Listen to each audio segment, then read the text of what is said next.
Tonight, we're diving into the chilling world of being home alone on winter nights. I've gathered 9 true terrifying stories that prove just how quickly an ordinary evening can spiral into pure horror.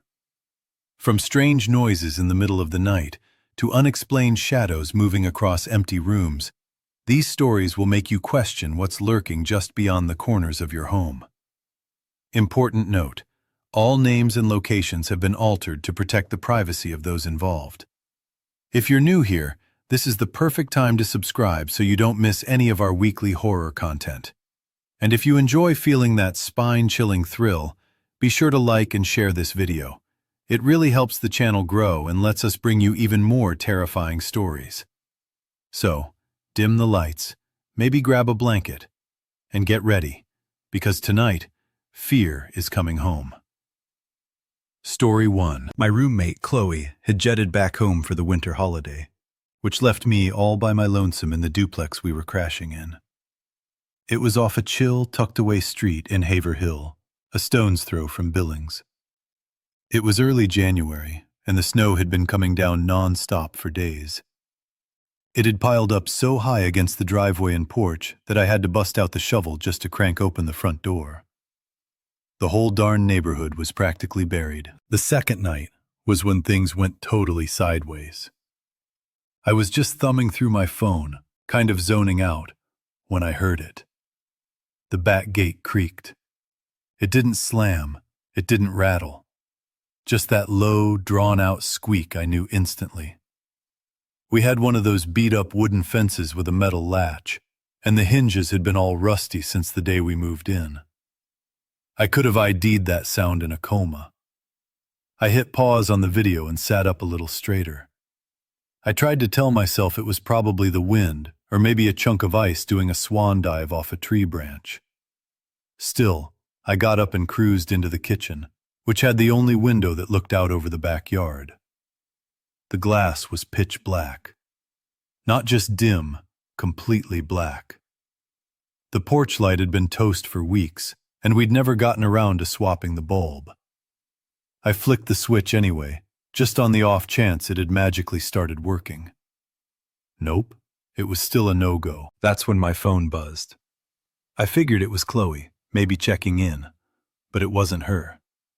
It was a text from a number I didn't recognize. No contact name, no profile pic, just a message that read, "You should lock the back door." My stomach did a total flip-flop.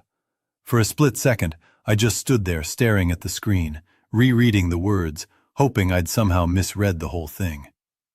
But there it was, plain as day. No punctuation, no emojis, just that.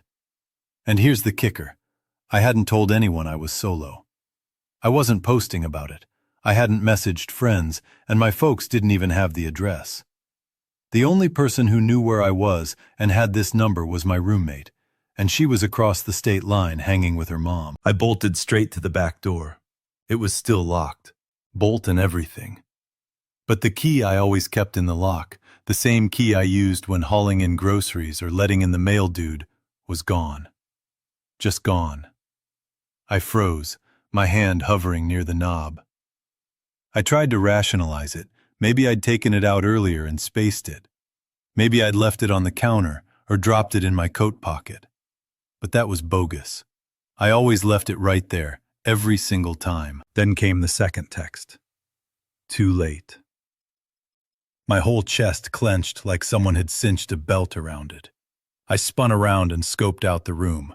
The living room, the hallway, the kitchen right behind me. Everything looked normal, but I felt anything but. It was like my brain had been slammed into some weird survival gear, like I was seeing the house totally different now, way more vulnerable. Too many windows, too many ways in. I reached for my phone to call the cops, already fumbling with the unlocked screen when the third text popped up. Nice mattress. And that one stopped me cold. I looked at the mattress. It was right smack in the middle of the living room, covered in a disaster area of pillows and half-empty chip bags, exactly how I'd ditched it. It was visible from the front windows, barely, only if you really craned your neck, Maybe pressed your face against the glass just so. But someone could have seen it. Someone had seen it. I hit the deck immediately, pure instinct, crawled away from the windows toward the wall by the TV and plastered my back against it. My heart was just hammering so fast it felt like it was skipping a beat. I stayed there, petrified, for who knows how long. The snow totally muffled everything outside, and inside, the silence was just too complete. No more creaks, no cars, nothing. Finally, I whispered into the phone and got a dispatcher on the line. I spilled the whole story, the messages, the gate, the missing key. I could hear how chill she was trying to sound, but I could also tell she was totally baffled. She said officers were en route and told me to stay put unless I absolutely had to move. I waited. I didn't go back to the door. I didn't sneak a peek out the window. I just stayed jammed into the corner, straining to hear anything at all. 20 minutes later, I was standing barefoot in the snow while 2 officers with flashlights checked out the property. They found footprints. 1 set. Starting from the road, curving around the house. They stopped right under my bedroom window, the one I hadn't been crashing in, and then nothing. No trail back, no sign of a car. It was like whoever it was just poofed. I showed them the texts, or tried to, but the whole thread was gone. Not just deleted, gone. There was no log of the number, no trace in my messages or even in my call history. One of the officers asked if I was sure I hadn't dreamed it all up. The other one looked more genuinely concerned. They suggested I crash somewhere else for the night, just to be safe. I grabbed my keys and took off to my friend Lisa's. She had a futon and a habit of leaving the TV blaring all night, which honestly was a lifesaver. She tried to make a joke about it, called it a horror movie audition. But I didn't sleep, not even a wink. The next morning, I swung by the duplex just to snag some clothes. That's when I saw it. The key, the one that had vanished from the back door, was sitting right there on the doormat. I moved out 2 weeks later. I changed my number, locked down all my social media, started using blackout curtains, and got into the habit of jamming a chair under the doorknob every single night. My housemate, Chloe, had split, heading to her folks' place for the winter break, leaving me completely solo in the rental pad we had on a quiet strip of asphalt in Haver Hill, practically in the shadow of Billings. It was early Jan, and the white stuff had been dumping down continuously for a solid stretch. It had mounted up so high, right next to the driveway and the front porch, that I had to work hard with a shovel just to yank the front door wide open. The whole darn block was practically swallowed up by the snowdrifts. The second night was when things went completely off the rails. I was glued to my phone, just completely out of it, when a sound snagged my attention. The back fence door groaned. It didn't slam shut, it didn't shake. Just that low, drawn-out, unmistakable metallic wail I recognized instantly. We had one of those ancient wood fences with a simple metal catch, and those hinges had been corroded since the moment we first rolled in. I could have identified that specific sound while totally passed out. I paused the streaming video and sat up, paying attention. I tried to tell myself it had to be the gale, or maybe a big slab of frozen water dropping from a tree limb. Still, I got up and headed into the kitchen, which had the only pane of glass looking over the backyard space. The window was inky black. Not just dim, I mean absolute darkness. The rear utility light had been broken for weeks, and we never got around to swapping the bulb. I flipped the switch anyway, just in case some weird miracle had occurred. Nope. Zero action. Right then, my phone gave a little jolt. I assumed it was Chloe, maybe touching base, but it wasn't her. It was a message from a number I didn't recognize. No caller ID name, no profile picture, just a text that simply read, "You need to deadbolt the rear entry." A jolt of pure fear hit me deep in my gut. For a moment, I just stood there, staring at the display, meticulously rereading the words, hoping I had fundamentally misunderstood them. But there it was, crystal clear. No fancy symbols, no little faces, just the words. And the crucial piece of the puzzle. I hadn't breathed a word to anyone that I was here alone. I wasn't posting about it online. I hadn't sent messages to friends, and my parents didn't even have this address. The only person who knew my location and had this cell number was my roommate, and she was way over the state line hanging with her mother. I marched straight to the back door. It was, thankfully, still locked.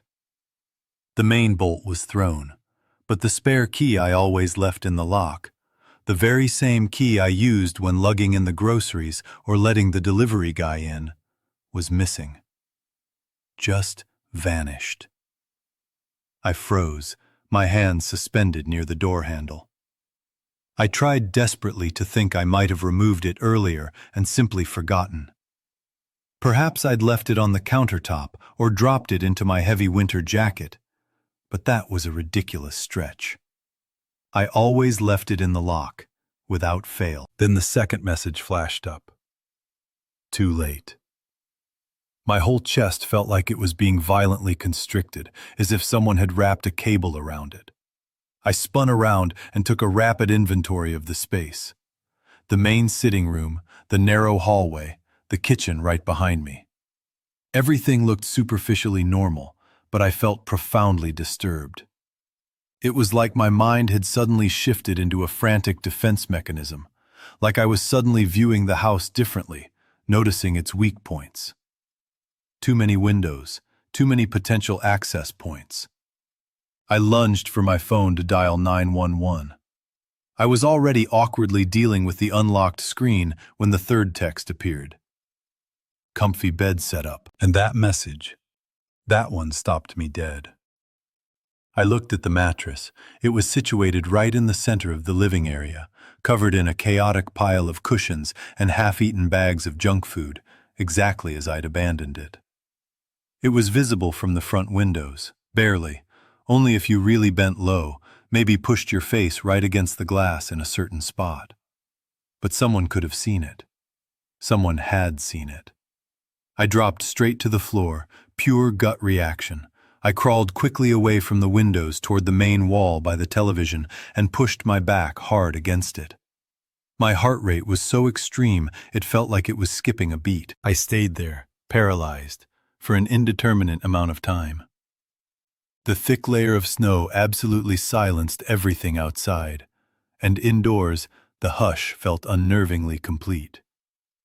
No more creaks, no street sounds, nothingness. Eventually, I managed to whisper into the phone and got a police dispatcher on the line. I recounted the whole ordeal, the chilling messages, the sound at the gate, the missing key. I could hear the forced calm in her voice, but I knew she was completely unsure what to make of my report. She assured me officers were on their way and instructed me not to move unless absolutely necessary. I held position. I didn't approach the door again. I didn't chance a look out any window. I just remained crammed into the corner, straining to perceive any sound whatsoever. A good 20 minutes later, I was standing barefoot on the cold ground while a pair of officers with powerful beams of light scoured the property perimeter. They discovered boot prints, a single track, starting from the street, winding around the house. They terminated directly underneath my bedroom window, the one I wasn't currently sleeping in. And then, nothing. No path leading back, no evidence of a nearby vehicle. It was like the person just completely dematerialized.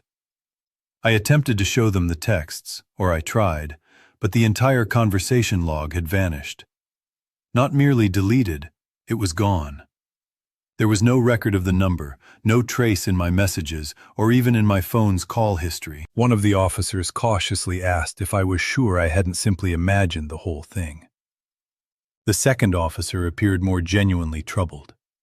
They strongly advised I find another place to sleep for the night, just as a precaution. I snatched my keys and drove to my friend Lisa's apartment. She had a fold-out couch and a habit of leaving the television on constantly all night, which, honestly, felt like a sanctuary. She tried to joke about it, calling it a scene from a scary movie, but I got zero sleep, not even a brief rest. The following morning, I returned to the duplex just to quickly grab some essential clothing. That's when my eyes caught it.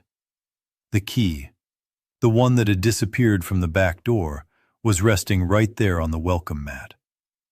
I vacated the premises 2 weeks later. I got a new number, put all my social media profiles on lockdown, started using heavy-duty blackout shades, and now habitually wedge a chair under the doorknob before bed every night. Story 2. I just crash-landed back in Maple Ridge after wrapping up my classes in Vermont. It wasn't a forever thing, just a pit stop to help my old man bounce back from his operation. He'd gotten his hip replaced back in the fall and was finally starting to get his mojo back around the New Year's mark. By the first week of January, he was totally well enough to jet off to Colorado to see his brother. And honestly, I was pumped that he was going. He hadn't taken a real break in forever, and the silence seemed good for both of our sanity. I figured it would be a total cakewalk. Keep an eye on the pad, clear the driveway, make sure the pipes didn't freeze, and, truth be told, I was stoked to have the house all to myself. I'd grown up there after all, knew every single inch of the place. The seriously freaky layout of the upstairs hallways, the kitchen tile that was slightly warped and always let out a hollow, flat pop sound if you hit it just right. I had even memorized the way the entire house groaned at night. The soft, mournful sigh from the roof when the snow really settled in. The radiator kicking on in the dead of night, sounding like something gasping for breath. But when you're used to those sounds being mixed up with someone else's heavy steps or the casual clink of dishes in the kitchen, being completely alone makes you hear them like a twisted symphony. The house is perched right on the town's final border, with nothing but the woods staring back at it.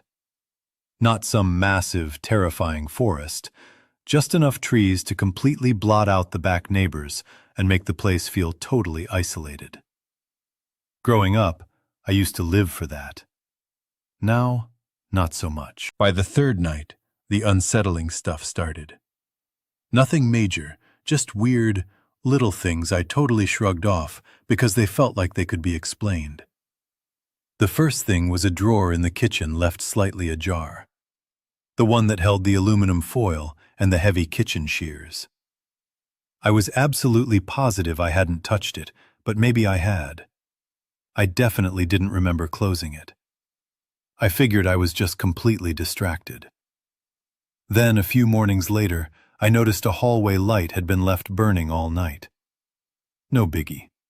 But it was the switch at the far end of the hall, the one I practically never used because I mostly stuck to the kitchen and the living room. Still, I figured I just spaced it out and left it on by mistake. Another time, the TV remote was gone. I always left it dead center on the coffee table in the exact same spot. I finally found the thing violently wedged under the couch cushion, which was super weird because I hadn't even sat on that side of the couch the night before. It felt like a small, meaningless detail, but when you're all by your lonesome, even tiny things start to pile up and feel sinister. By the fifth night, I was meticulously double-checking every single lock before hitting the sack. Then, I started triple-checking. Our back door has this ancient, flaky brass latch that never quite lines up perfectly. So, I started shoving a massive wooden chair in front of it every single night just to feel truly secure. I even got into the habit of locking my bedroom door. A completely new, paranoid behavior for me. It just made me feel better, like a shield against the quiet dread. Even though, logically, nothing truly terrifying had occurred. The sixth night is when the true horror ramped up. I'd stayed up way too late watching one of those unbearably drawn-out nature documentaries. Something about Arctic foxes. I remember it specifically because the narrator had this unbelievably calm, droning voice that somehow just intensified my chilling awareness of how completely silent the house was. Around midnight, the ancient heater violently clicked off. It always ended with a loud, sudden thump that made the entire baseboard violently shake. Right after that, I got up to refill my water glass in the kitchen. That's when my blood turned to ice. The basement door was open, just slightly, maybe an inch, but that was more than enough. Now here's the thing about that door. It sticks like a nightmare. You have to physically yell and yank it to get it to budge, especially in the winter when the wood completely swells. I hadn't touched it once since my dad bolted, had zero reason to. The basement is unfinished, freezing, and only used for stashing gross paint cans and old snow gear. I just stood there, glass frozen in my hand, staring into the black sliver of the door like it was going to lash out and attack me. I slowly reached over and pushed it shut. Heard the faint metallic latch click. Then I violently turned the knob lock, which felt absolutely stupid, yet completely necessary. I desperately tried to rationalize that it had probably just bounced open from the seismic vibrations when the heater brutally shut down. That seemed plausible. But that night, sleep was an absolute ghost. Every time I started to finally drift away, I'd hear something. Not a loud crash, just subtle, agonizing shifts. A soft, wet creak, or the faintest, almost imperceptible sound of movement. It wasn't constant, but it was just enough to drag me out of my bed twice to go check the hallway. Both times, the hall was an empty, silent void.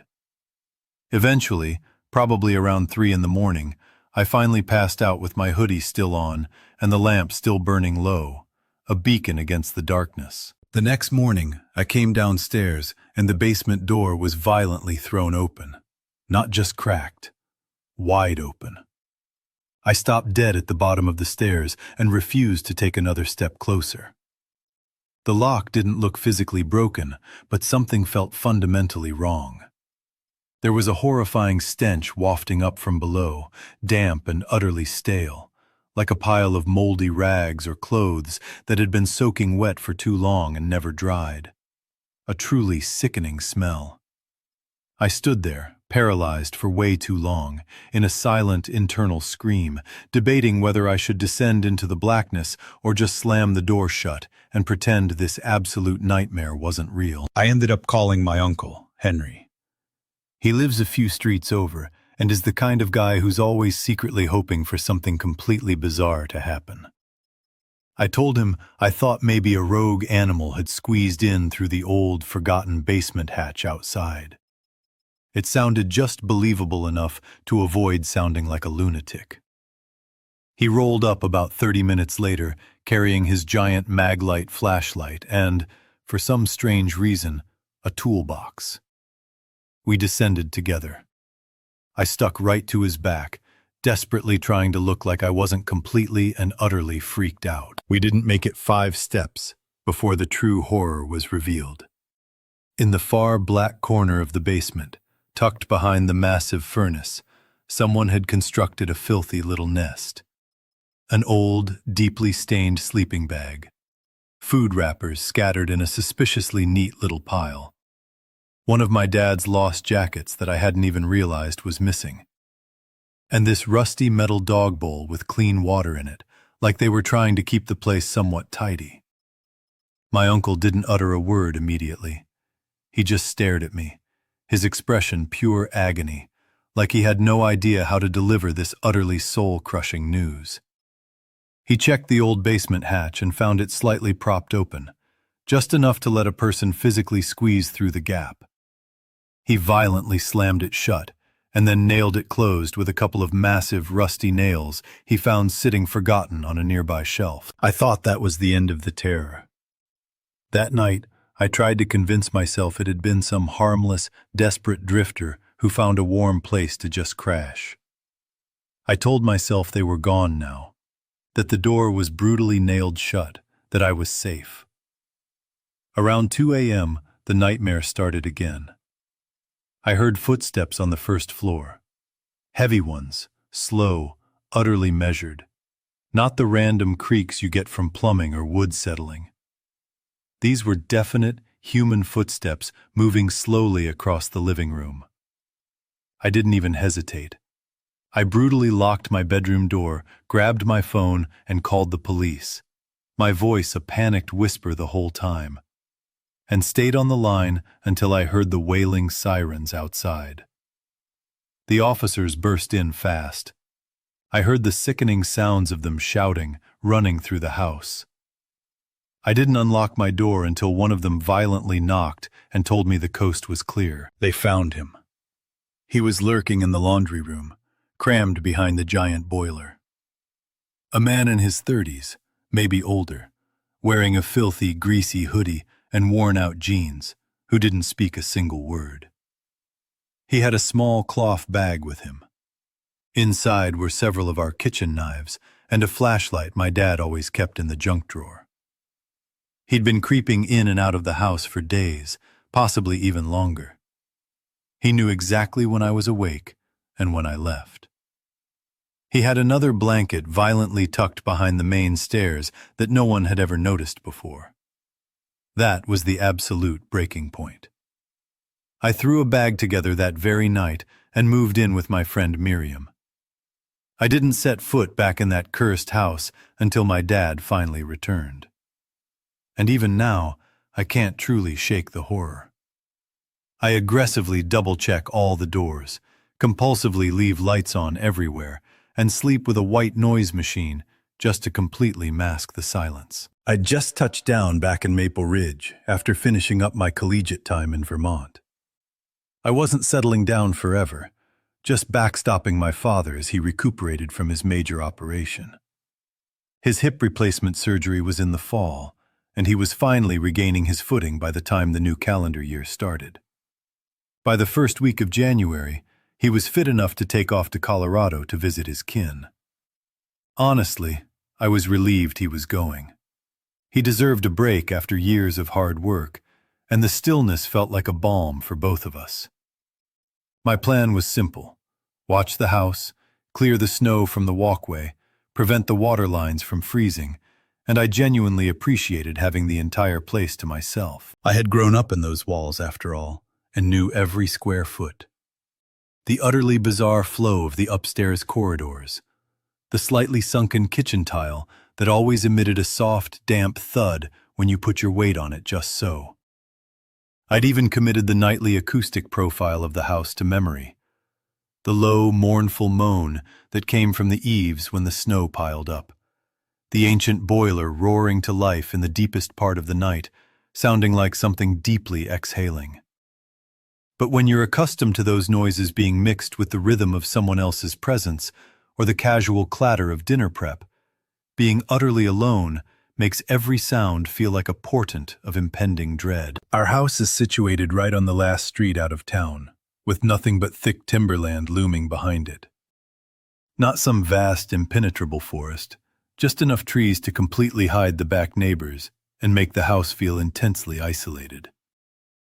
As a kid, I loved that feeling of wildness. Now, it made my skin crawl. By the third night, the insidious feeling started to creep in.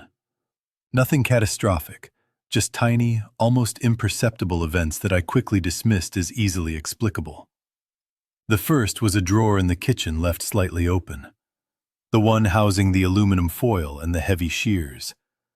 I was positive I hadn't gone near it, but maybe I had. I certainly didn't remember closing it.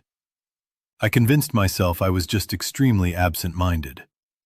Then a few mornings later, I saw a hallway bulb had been left burning through the night. Not a big deal. But it was the switch at the far, dark end of the hall, the one I practically ignored because I mainly used the kitchen and living room. Still, I chalked it up to a careless error. On another occasion, the TV clicker was gone.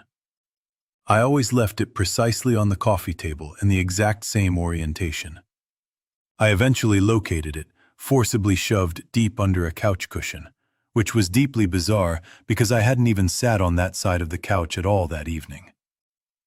Individually, these details felt negligible, but when you're completely solitary, even minor aberrations begin to feel like a horrifying sign. By the fifth night, I was meticulously verifying every lock before turning in. Then, I began obsessively tripling checking. Our back door is secured by an ancient brass latch that never quite seats correctly. So, I started forcing a huge wooden chair against it every night, just for a visceral sense of security. I even adopted the new habit of locking my bedroom door. A strange, paranoid change in behavior for me. It simply provided a fragile sense of comfort, a barrier against the escalating terror. Even though, logically, nothing overtly threatening had happened. The sixth night is when the true, unshakable fear took hold.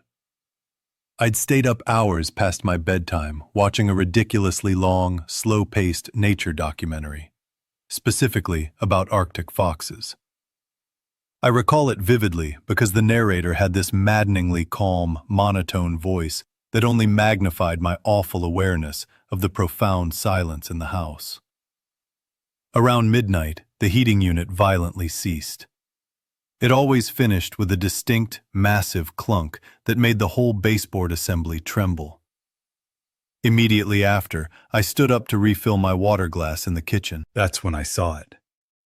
The basement entry was slightly ajar, maybe just a fraction of an inch, but that was a monstrous gap. Now, the absolute truth about that door is that it is incredibly stiff. You have to really lean your shoulder into it to open it, especially during the winter when the wood dramatically swells. I hadn't so much as touched it since my father departed. There was zero legitimate reason to. The basement is cold, concrete and unfinished, primarily used for storing old paint cans and forgotten snow gear. I just stood there, the glass a dead weight in my hand, fixated on the door like it was about to physically lunge at me. I slowly reached out and pushed it closed. Heard the tiny, final latch click. Then I compulsively turned the knob lock, an action that felt both utterly foolish and profoundly essential. I tried desperately to believe it had merely rebounded open from the seismic shock of the heater shutting down. That scenario felt barely credible. But that night, I was gripped by an unholy insomnia. Every time my mind started to fade, I'd hear something. Not a loud noise, just faint, agonizing shifts in the atmosphere. A soft, wet creaking sound, or the slightest, almost inaudible rustle of movement. It wasn't constant, but it was just frequent enough to force me out of bed twice to check the hallway. Both times, the hall was completely empty and cold. Eventually, maybe around 3 a.m., I finally drifted off, still fully clothed in my hoodie and with the desk lamp still radiating a weak light. The following morning, I descended the stairs, and the basement door was fully open, not merely cracked, swinging wide. I froze instantly at the foot of the stairs, utterly unwilling to approach it. The lock didn't appear physically damaged, but something was terribly, fundamentally wrong. A truly vile odor was rising from the darkness below, a smell that was damp and deeply stale, like a mass of mildewed textiles or clothes that had been perpetually soaked and never dried. A truly stomach-turning scent. I stood there far too long, locked in a terrifying internal debate over whether to brave the blackness or simply slam the door and desperately wish the horror away. I ended up calling my uncle, Henry. He resides close by and is the sort of person who is always strangely prepared for the bizarre. I told him I thought maybe a wild critter had somehow breached the old exterior basement access hatch. It sounded just plausible enough to avoid sounding like I was completely unraveling. He arrived about 30 minutes later, armed with his huge mag light and a heavy-duty toolbox. We went down together. I kept myself glued right behind him, trying desperately to project a composure I absolutely did not feel. We took maybe 5 steps before the chilling truth was impossible to ignore. In the far, dark recess of the basement, directly behind the giant furnace, someone had constructed a miserable little camp. A dirty, heavily stained sleeping bag. Food wrappings scattered in a suspiciously tidy collection. One of my dad's utility jackets that I hadn't even realized was missing, and a rusted metal dog bowl containing fresh water, as if the occupant was trying to maintain some level of order. My uncle stayed silent for a long moment. He just looked at me with an expression of profound sadness, completely unsure how to process the absolute violation we were witnessing. He examined the outside basement hatch and found it slightly propped open, precisely enough for a person to squeeze through. He violently kicked it shut and then secured it with a couple of massive, oxidized nails he found lying forgotten on a nearby shelf. I desperately hoped that was the absolute conclusion of this terrifying episode. That night, I tried to convince myself it was just some desperate, homeless transient who had found a temporary warm hideout. I told myself they were gone now, that the door was violently nailed shut, that I was safe. Around 2 a.m., the sound of footsteps ripped through the first floor. Heavy, slow, utterly deliberate, not the random settling noises of a house. These were definite, human steps moving slowly across the living room carpet. I didn't even pause. I brutally locked my bedroom door, snatched my phone, and called the police, whispering the entire situation, and remained on the line until I heard the screeching sirens arrive. The officers burst into the house. I heard the chilling sounds of them yelling, running through the empty rooms. I didn't unlock my door until one of them sharply rapped and told me the threat was neutralized. They found him. He was lurking in the laundry room, hiding behind the massive, humming boiler. A man in his late 30s, maybe older, wearing a greasy, filthy hoodie and ragged jeans, who remained completely mute. He had a small canvas bag with him. Inside were several of our kitchen knives and a small flashlight my dad kept in the junk drawer. He had been infiltrating and exiting the house for days, possibly weeks. He knew precisely when I was asleep and when I left the room. He had a second clean blanket violently stuffed behind the main staircase that had gone completely unnoticed. That was my total, irreversible breaking point. I packed a small bag that very night and moved in with my friend Miriam. I did not step foot back into that violated house until my father finally returned home. And even now, I cannot fully escape the psychological scarring. I aggressively check and recheck all the entries, compulsively leave lights blazing everywhere, and sleep with a loud sound machine just to completely drown out the absolute, terrifying silence. Story 3. I was 23 when this nightmare happened. I was stuck alone during winter break. It was the off-campus house I shared with 3 other people. Sarah, Maya, and Ben had all bounced for the holidays. They scattered across different states to see their folks. I didn't care about staying behind. I had enough food, heat, and zero need to be anywhere else. I planned to hibernate for a few weeks. I wanted to finish up some design work. Maybe I'd binge-watch a few old shows in between. That Friday night was the first time things felt truly wrong. It was brutally cold outside. The cold made the windows hum with a low, awful frequency. Snow had been falling constantly since late morning. By the time the sun vanished, you could barely make out the road. I made a depressing, simple dinner. It was probably just leftover pasta and a microwaved veggie bag. Then I locked all the doors, like I always did, and headed to my room. I had set up a tiny workspace there. My laptop and drawing tablet were ready. I planned to chip away at some mock-ups for my design portfolio. Around 10 p.m., my laptop just froze. Not a software glitch, not a spinning rainbow wheel hang-up. It simply stopped responding. The screen grew dim, The battery icon started flashing violently. It was acting like it wasn't charging. I double-checked the power outlet. I unplugged and replugged the charger. I even tried a different wall socket. Still nothing. About a minute later, the whole thing just powered down. I just stared at it, frozen. It was plugged in. Everything else in the room was working perfectly. My desk lamp was on.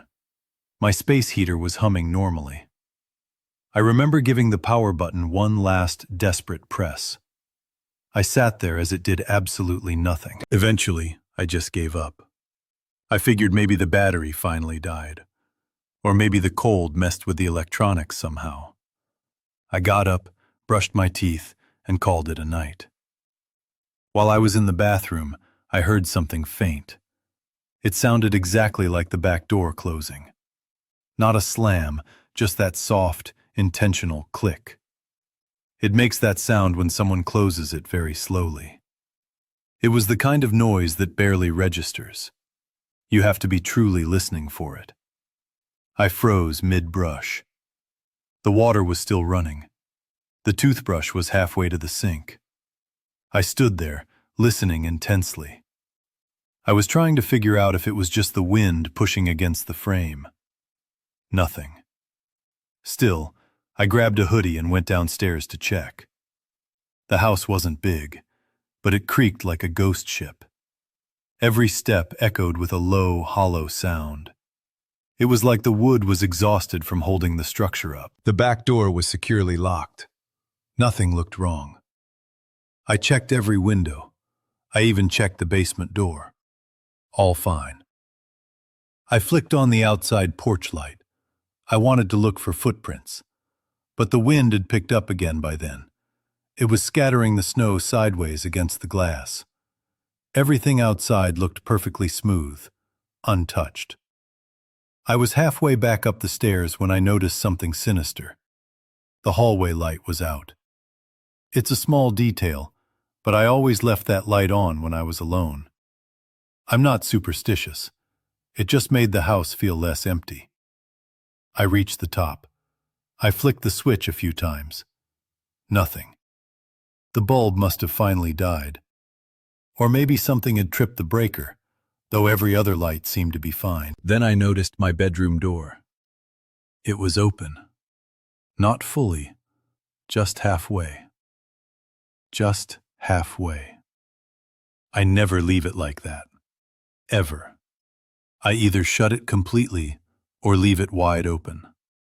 That in-between angle felt absolutely terrifying.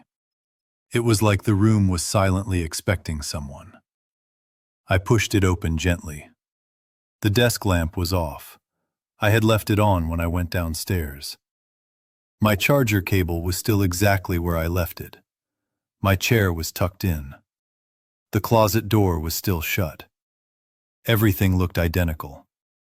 But I stood there for too long. I wasn't moving. I wasn't even blinking. I was just staring at the dark, still shape of my room. Eventually, I walked in. I turned the lamp back on. I locked the door behind me. Then I crawled into bed, fully dressed. Around 2 a.m, I woke up violently. Not because of a noise, at least not one I remembered. Just that strange, visceral jolt of terror. It was like your body registers danger before your mind does. My eyes were suddenly wide open. I didn't feel groggy or confused. I was just awake. Then I heard it. Creaking floorboards. Slowly.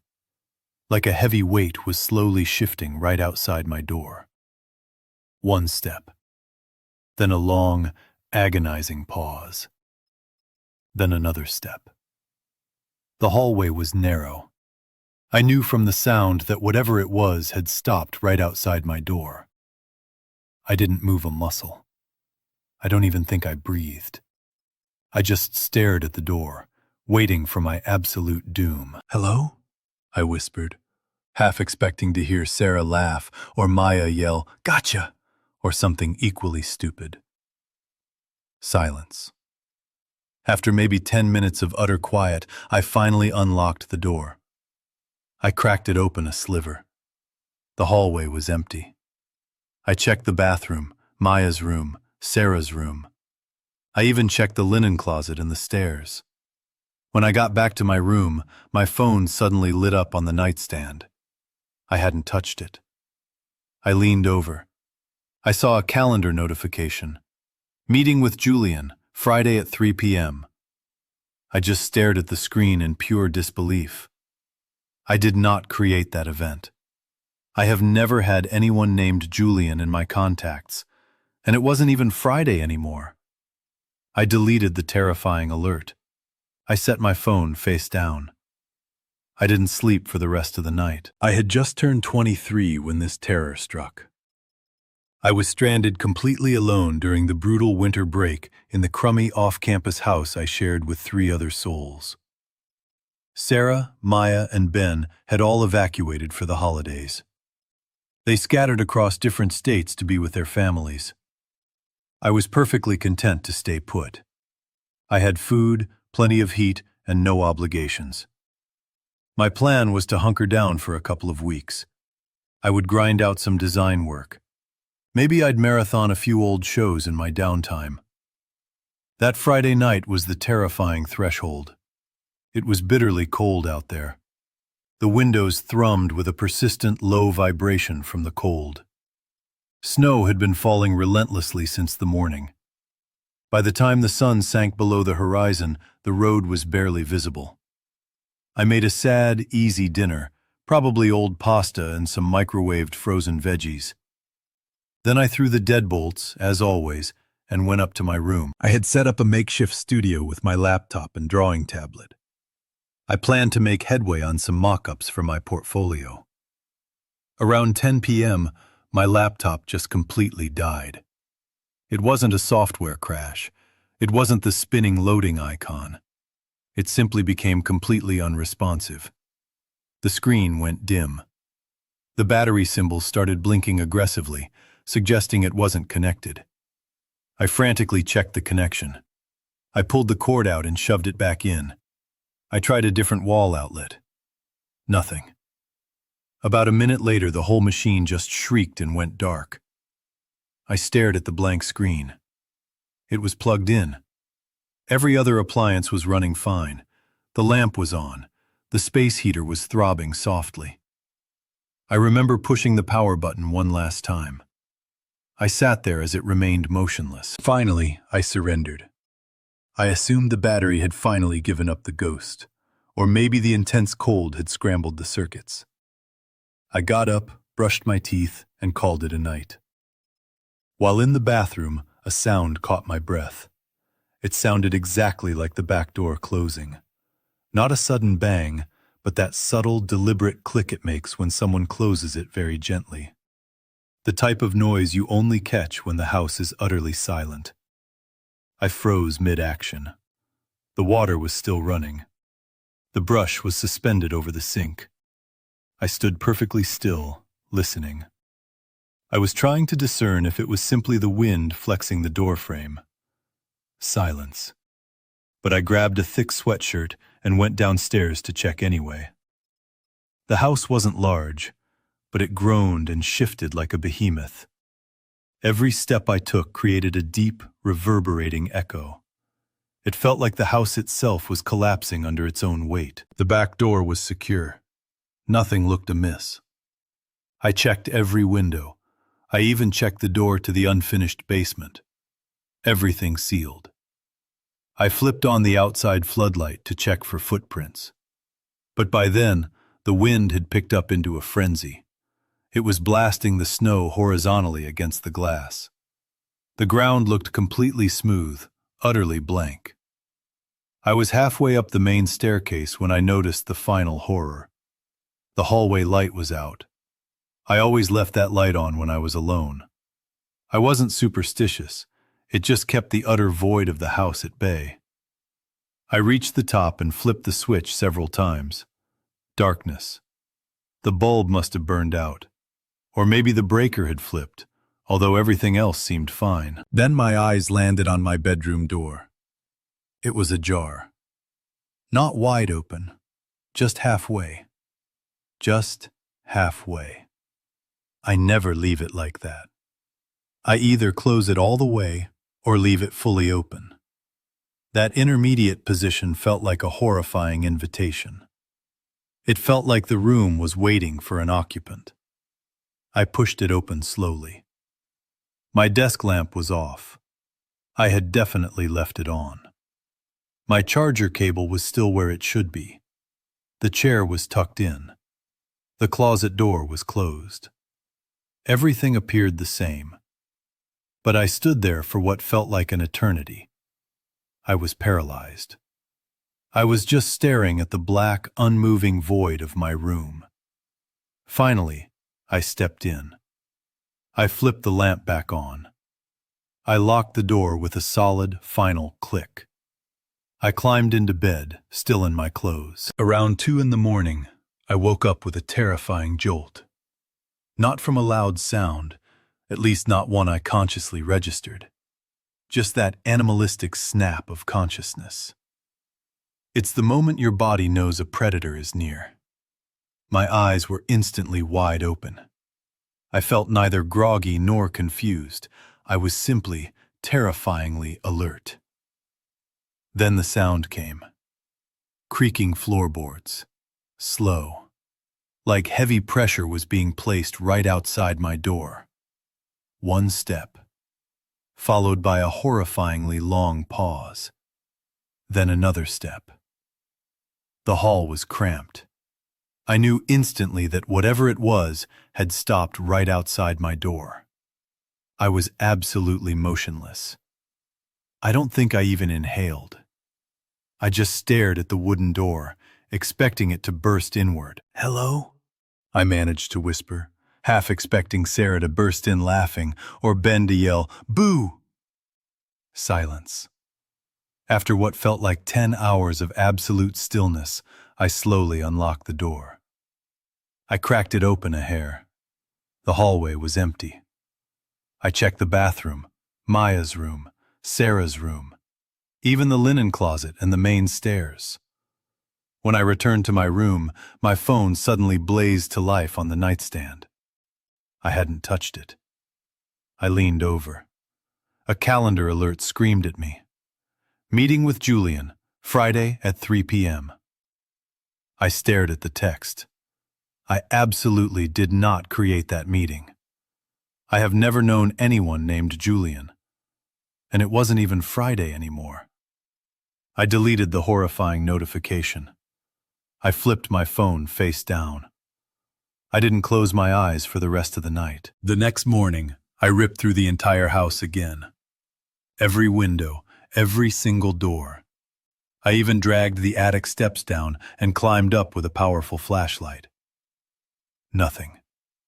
The air smelled dusty and dead, but there was no sign anyone had been up there in years. Same for the basement. Just the same stale, damp odor and stacks of old, untouched paint cans. By afternoon, I told myself I was losing it. Maybe the cold was messing with my head. Maybe I had fabricated half of it. I decided to take a long, hot shower and try to reset. I left the bathroom door slightly cracked to prevent the steam from suffocating me. When I stepped out in my towel, I saw the hallway mirror was completely opaque with condensation. That made no sense. The mirror was nowhere near the door. I had only been in there for 20 minutes. I walked past it, then screamed internally and froze. There were streaks in the fog, long vertical marks, like someone had dragged their fingers straight down the glass. But they were spaced too far apart, wider than my hands could possibly reach, even when I stretched. I tested it. The marks didn't match my reach. I wiped the mirror clean, dressed quickly, and left the bathroom light on. Later that evening, I messaged Sarah. I told her the house was giving me seriously bad vibes. I said I might crash with a friend in town for a couple of nights. She replied instantly. "Didn't Julian come over last night?" My entire body turned to ice. I typed back, "Who the hell is Julian?" She never replied. By sunset, my duffel bag was packed and sitting next to the front door. I didn't have a specific destination. I just knew I was absolutely not staying there another night. I was in the kitchen, reheating some leftovers, when I heard my name called from upstairs. Not a whisper, not a shout, just spoken casually, like someone calling you from another room. Just enough to make your heart stop. I froze. The microwave was still humming, the stove was clicking, but everything else was terrifyingly silent. I shut off the burner. I stood still for 1 second. Then I grabbed my coat. As my hand reached for the zipper, my phone vibrated violently. A new alert. Meeting with Julian now. I dropped everything. The stove was still hot. The lights were blazing. The fridge was hanging open. I shut the front door behind me, but didn't bother to lock it. I just jumped in my car and drove straight out of that nightmare. Story 4. My parents had skipped town for the weekend. They were visiting my sister in Maine. They left Friday morning. They wouldn't be back until late Sunday night. I stayed behind because I had a shift at the bookstore on Saturday. I didn't want to make the long drive just to immediately turn around. I actually loved having the house all to myself. So, yeah, once the snow starts dumping, nobody is going to drop by. That Friday night, I got home just before 6 p.m. I tossed my backpack by the front door. I kicked off my boots. I headed straight for the kitchen. The lights flickered once while I was cleaning up. Just a quick blink. That happens a lot when the weather gets bad. I didn't think anything of it. I grabbed a few candles. I set them around the living room. Not for ambiance, just out of habit. Just in case. A little after 8, my mom sent a text to check in. She asked if the driveway had been plowed yet. I told her no. It wouldn't be until morning unless we called someone. I wasn't going to call. It was the weekend. Let the snow pile up. After that, I made some hot cocoa. I pulled a huge blanket over myself. I started a movie on my laptop. I can't remember what it was. Something I'd seen before. I just wanted some background noise. The house felt a little too quiet with all that snow piling up outside. I think I was maybe 20 or 25 minutes into the movie when I heard the first knock. It came from the back door. Not the front, where delivery people or neighbors would knock. The back door. That one leads out to the porch. It faces the woods. No walkway. There was no reason anyone would be back there. Just a single, solid knock. Not rushed, not repeated. Just a lonely knock. I muted the movie immediately. I sat there for a few seconds. I thought maybe it was nothing. Maybe a branch falling. Or maybe snow shifting on the roof. But then it came again. Same knock, same rhythm. One sharp, deliberate hit. It sounded like someone using their knuckles, or maybe the side of their hand. I got up. I walked over to the dining room window.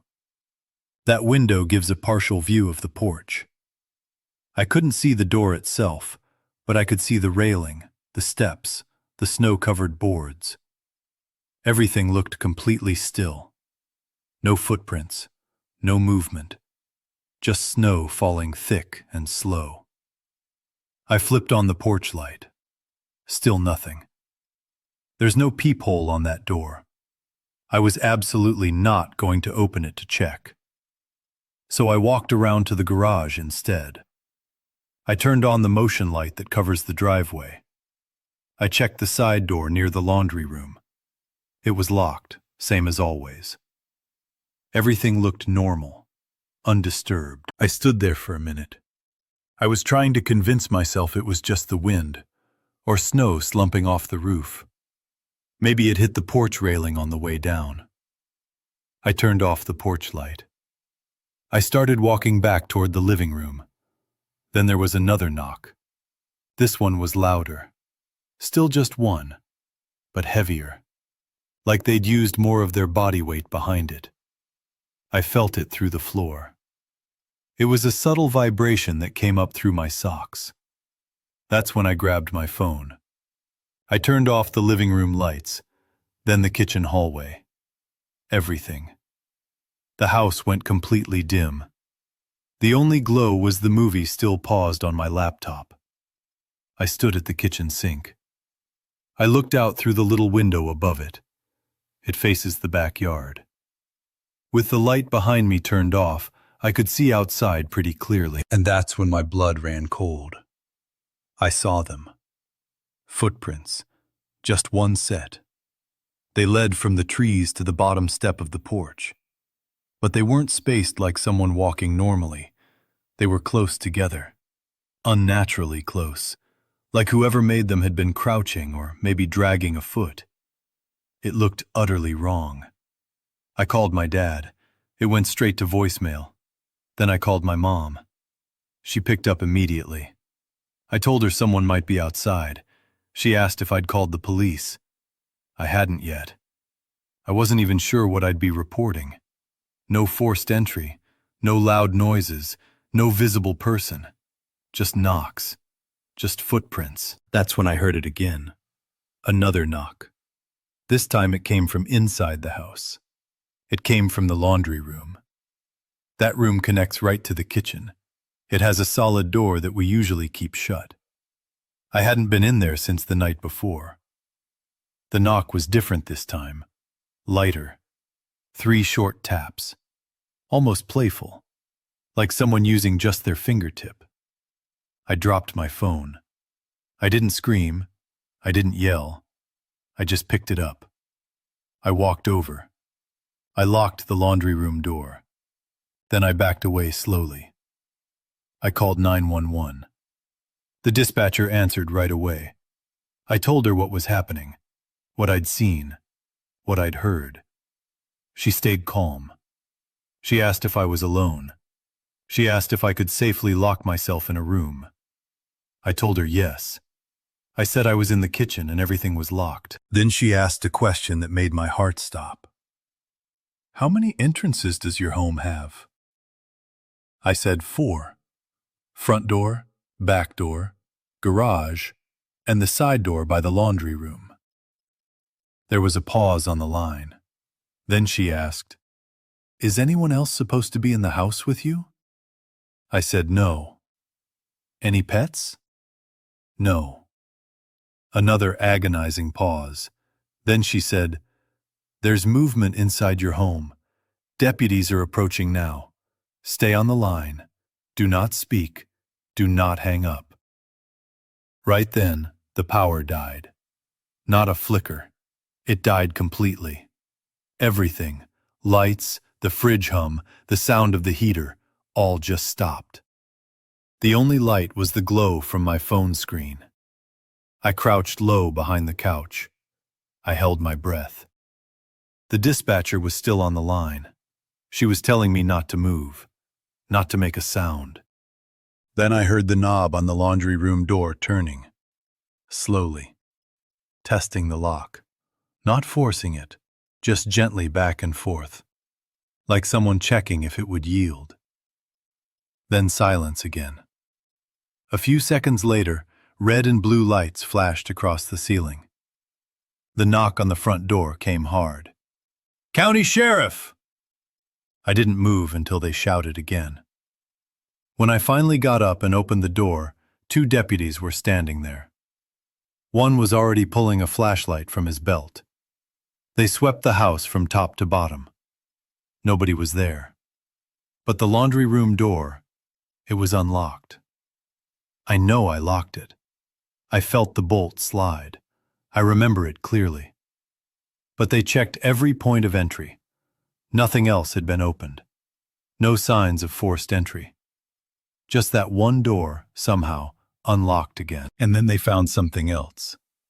On the inside of the laundry room window was a handprint. It was faint, but clear enough to make out the shape. It was small, too small to be mine. It was smudged, like whoever left it had leaned their entire body against the glass. Like they were desperately trying to look in or press through the pain. The next day, my dad found a jacket.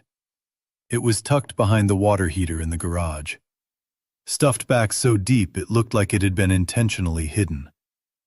Since then, I haven't stayed a single night there. My parents were down in Santa Fe for an arts fair, I think, and I was holding down the fort back home. They live in Elbridge, a tiny, quiet town in northern New Hampshire. Nothing ever moves fast there. It's snowy, surrounded by tall pine trees, and everything is a long drive away. It's the kind of place where folks typically leave their doors unlocked, mostly because they always have. Their place is perched near the edge of town. Not deep in the woods, but close enough that if you step off the back deck and keep walking, you'll hit the thick forest within a couple of minutes. In the winter, it's beautiful in a postcard kind of way. Soft, fresh snow everywhere, the tall trees completely laced in white, and a stillness that makes it feel like time itself stops after 4 p.m. It's also unnervingly quiet. I don't mean peaceful, I mean quiet like it's deeply, unsettlingly silent. No background traffic hum, no sirens, no dogs barking or neighbors yelling over fences. Just the wind and the occasional pop of the baseboard heaters. At night, that silence feels heavy, like you're constantly waiting for it to be violently shattered. Friday was fine. I spent the day furiously shoveling the driveway twice because the plow truck always comes by right after and completely buries your work again. Then I made some boxed tortellini and watched a few brainless TV shows curled up on the couch. The kind of total brain-off day I honestly appreciated. It started getting dark shortly after 5 p.m. Around 6, the snowfall picked up aggressively. Huge, heavy flakes coming down fast. The kind of snow that completely erases everything you did with the shovel an hour ago. I walked around, meticulously checking all the doors and windows. It's not like we live in a high-crime area, but I still like to make sure things are secure when I'm alone. I double-checked the back sliding door, flipped on the outside motion lights, and turned on a few lamps inside so the house wouldn't feel so incredibly dim. I figured I'd stay up late, maybe order some pointless gadget online or scroll through music I'd never listened to. Around 9 p.m., I heard a sound directly above me. It was soft, a muted thump. My initial thought was snow sliding off the roof, which is normal. It builds up and shifts as the attic heat rises. But then I muted the TV and listened more carefully. It didn't sound like it was coming from the roof anymore. It sounded lower, behind me, maybe near the back door. It wasn't loud, more like a brushing sound, like something was lightly scraped against the door, or perhaps bumped into it. I got up and walked into the kitchen. I stared out the back window for a few seconds. The motion light was on, completely illuminating the patio and the first stretch of the yard. Nothing was moving. I searched for tracks. Nothing new I could see, just smooth, untouched snow. Still, I opened the door. I know, not the smartest move, but at the moment, it felt more like curiosity than genuine danger. I expected to catch a branch swinging wildly in the wind, or some small, scared animal sniffing around. But it was empty, absolutely still. The cold air slapped me in the face, sharp enough to sting. I stood there for a few seconds, staring into the oppressive dark just beyond the light's reach. Then I slammed the door shut, locked it again, and made absolutely certain the deadbolt was fully thrown. I went back to the couch and tried to refocus. 10 minutes later, the motion light clicked off. No big deal, it's on a timer. But right before the light vanished, I thought I saw something move behind the fence. Not clearly, just a shape, a subtle shift in the shadows. I stood up again. This time, I didn't open anything. I just moved to the window that looks down the side of the house, where you can see a good chunk of the yard. Nothing. No movement. No fresh footprints. Just the eerie stillness again. Like everything was holding its breath, waiting. That weird, cold buzz of adrenaline started in my stomach. Not full-blown terror yet, but that little static charge that builds up when something is fundamentally wrong. I went upstairs and dug out the old aluminum bat I used to keep under my bed in high school. It was still there. A little dusty, but solid and heavy. At around 10:30, there was a knock. It was soft, just 2 taps, spaced out, slow.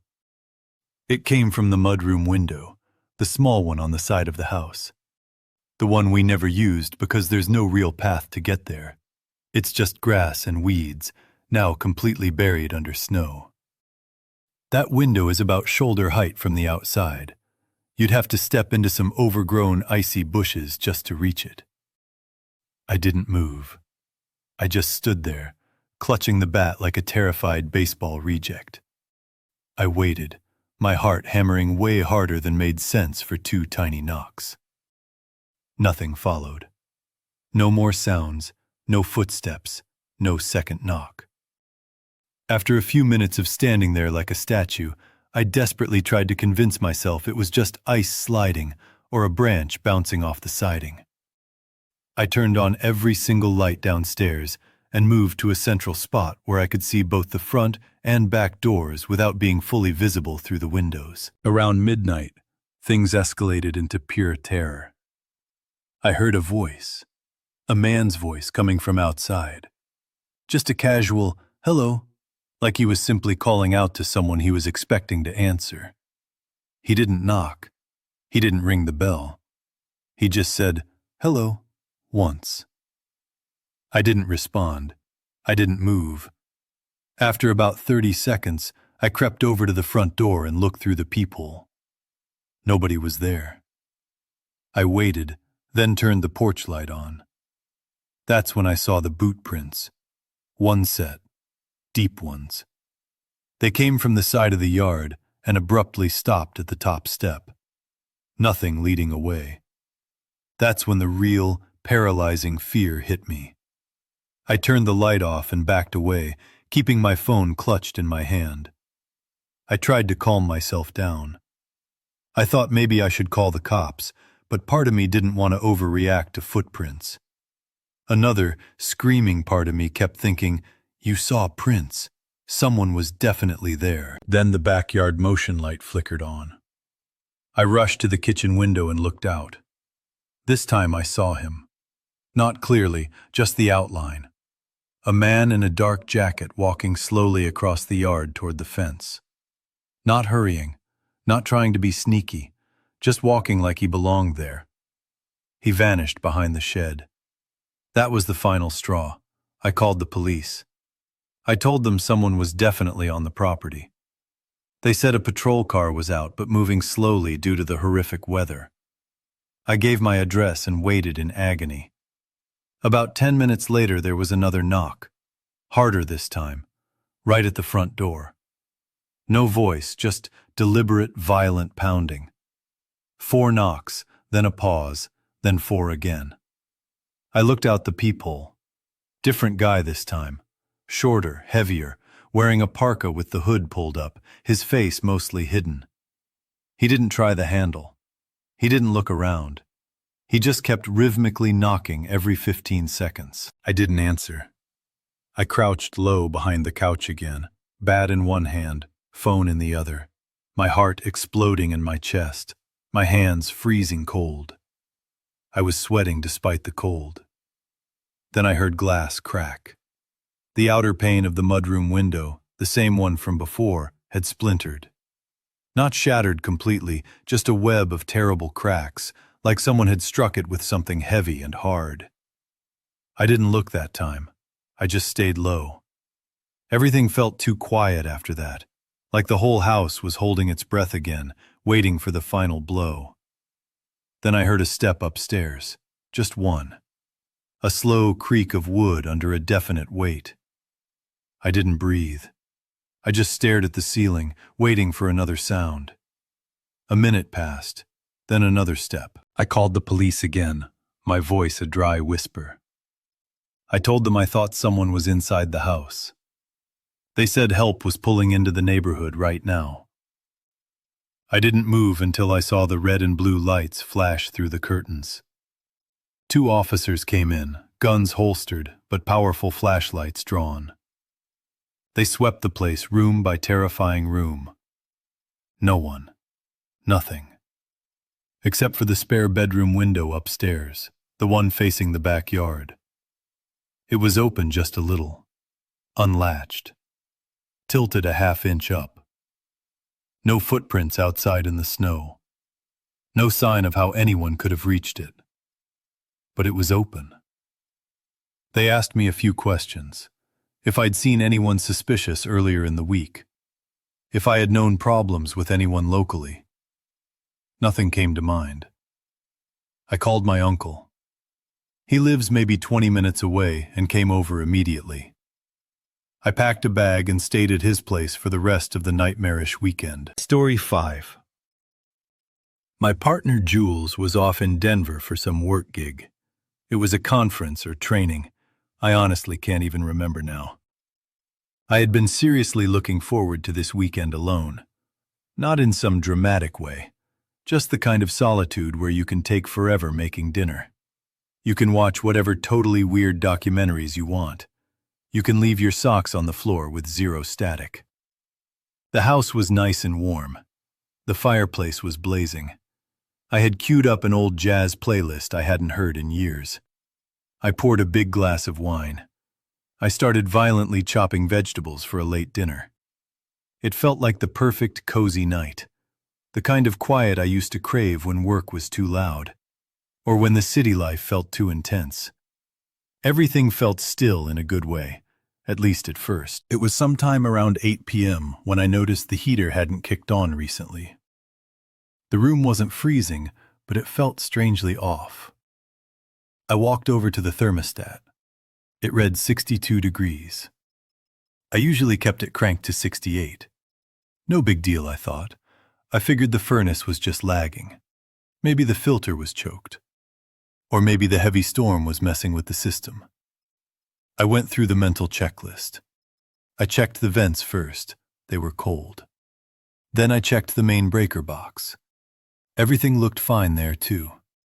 I could still hear the faint, low hum of the furnace running in the basement, so it wasn't completely dead.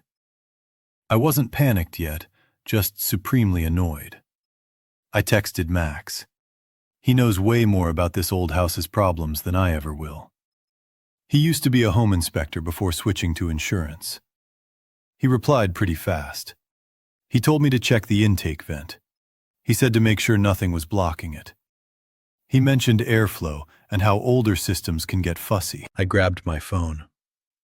I walked into the hallway toward the intake vent, and then I stopped dead. The air felt fundamentally different. It wasn't just cold. The usual background sounds, the ones you don't even notice until they're gone, were suddenly absent.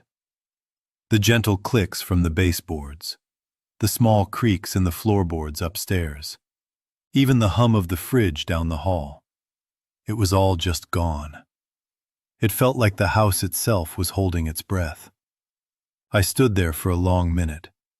My phone was still clutched in my hand. I was just listening to the total void. I even held my own breath for a few seconds. I wanted to make sure I wasn't just completely losing it. But it wasn't mere silence. It was the absolute absence of everything. Like all sound had been violently pulled out of the walls. I tried to laugh at myself. I told myself I was just freaked out. It was too quiet. The kind of heavy silence that makes your ears ring painfully. Then I opened the basement door. The light switch flickered once when I hit it, then held steady. That's not new. It's the old wiring. Still, it felt more sinister that night. I started down the stairs. One hand was on the flimsy railing. I was trying to focus on nothing but checking the furnace. Then I would go back to my wine. The basement was exactly how I left it. Unfinished, disastrously cluttered and vaguely musty. I keep storage bins down there, tools I never use, and the ancient furnace tucked against the far wall like some forgotten relic of a machine. I took a couple more steps and stopped again. There were footprints on the floor. Wet, slushy boot prints tracking across the concrete. They led from the small window on the far side of the room. They tracked directly to the base of the stairs where I was standing. They were not mine. I hadn't been down there in days, and when I had, I certainly wasn't wearing boots. These prints were bigger than mine, too. Wider, with a deeper tread. And the pattern, the spacing of the steps, whoever made them had moved slowly. Deliberate steps, all unnaturally evenly spaced. The window was shut tightly. The latch looked untouched. No cracks. No sign that anything had been violently forced open. Just the horrifying prints. I stood there longer than I care to admit. I wasn't even breathing. I didn't move. I didn't check the furnace. I just turned around. I walked back up the stairs, one step at a time. I violently locked the basement door behind me. I leaned against it for a good 10 seconds. Then I started checking the rest of the house. Quietly. Carefully. Every room. Every single closet. I even got out the old stepladder. I popped the attic hatch open to shine a flashlight around. Nothing. No broken glass. No open doors. No sign that anything had been touched. But that stillness was still there. Not the peaceful kind anymore. This was the kind that makes your skin feel too tight on your bones. I could feel my pulse throbbing in the back of my neck. It was like a loud, steady drum. I called Max again. This time, I didn't try to hide the frantic edge in my voice. I told him exactly what I saw. I didn't dress it up or try to sound rational. He offered to call the sheriff. I said no. What was I going to say? Hey, someone walked through my sealed basement, didn't break anything, and now the heat's broken. Instead, Max stayed on the phone with me while I walked through the house one more time. We even managed a little forced laughter, mostly him trying to lighten the mood. I think I blurted out something like, "Maybe I sleepwalk down there in boots I don't own." It sounded completely idiotic the second I said it, but it helped a tiny bit. After we hung up, I locked every window and door again. Then I double-checked them for good measure. I even wedged a chair under the knob to the basement door. Not something I normally do, but that night it felt absolutely essential. I built the fire back up high. I wrapped myself tightly in a blanket. I told myself I'd call someone about the furnace in the morning. Then at 10:30, the back porch creaked. Just one step. Sharp. Definite. I've lived here long enough to know exactly what that sound means. The top step always screams when someone steps on it. Always. I walked to the kitchen window, slowly. I stood just to the side so I wouldn't be visible from outside. The porch light was on. The snow was untouched. Nothing there. But I know what I heard. I shut off all the lights except for the one in the hallway. That gave me better visibility through the windows without catching any reflections. I stood there, just watching the silent, dark backyard. At exactly 11 p.m., someone knocked on the front door. Just one knock. Soft. Slow. 6 seconds passed. Another knock. Then a final, third knock. Each one spaced exactly 6 seconds apart. I counted them all. I moved to the door. I leaned in and looked through the peephole. Nobody. The porch was completely empty. The snow was still perfect. No footprints. No vehicle in sight. No fading taillights on the road. Just the terrifying stillness again. I didn't open the door. I didn't move. My hand hovered near the lock. frozen there for an eternity. And then, out of nowhere, the furnace roared to life. Just like that. Heat started flowing through the vents like it had been working the entire time. I walked back to the hallway. The thermostat now read 70 degrees. I had never set it that high. The house didn't feel still anymore. It felt paced. Like something had violently shifted gears. Not back to normal, just adjusted. I didn't sleep a wink. I sat in the living room. The fire had burned down to glowing coals. My phone was gripped in my hand. Every single curtain was closed tight. Around 3 in the morning, the motion light over the garage clicked on and stayed on. No shadows, no movement. It just stayed lit for a solid 30 minutes, then blinked off. Morning came slowly. When the light outside turned a sickly gray-blue, I checked the porch. Still no footprints. Later that day, I had a technician come look at the furnace. He gave it a clean bill of health. He said it was cleaner than most he'd seen all winter. It looked like it had just been professionally serviced. I didn't bring up any of the rest of the horror. For the rest of that cold winter, I left boots and a flashlight next to every door. I kept my phone constantly charged. I made sure every lock clicked twice. I told myself it was just a strange, one-off event, something weird, something I must have completely misunderstood. My partner Jules was away in Denver for some kind of corporate meeting, a seminar, or something else I've forgotten. Honestly, I'd been counting the minutes until I had the whole weekend to myself. Not in a bad way, just the kind of glorious alone time where you can dawdle over cooking dinner, indulge in whatever bizarre documentaries catch your eye, and leave dirty socks wherever they land without judgment. The whole place was cozy, the fire was roaring, and I'd put on an old mellow jazz playlist that I hadn't spun in ages. I poured a generous glass of wine and happily started chopping vegetables for a late meal. It felt like one of those perfect, tranquil nights I used to fantasize about when things at my job got too hectic, or when the noise of city living was too much. Everything felt peacefully motionless, at least to start with. It was sometime around 8 p.m. when I realized the heating system hadn't cycled on for quite a while. The room wasn't freezing, but the temperature felt distinctly unnatural. I walked straight to the thermostat. The reading was 62 degrees Fahrenheit. I usually keep the place at a comfortable 68 degrees Fahrenheit. No big panic. I assumed the furnace was just being slow.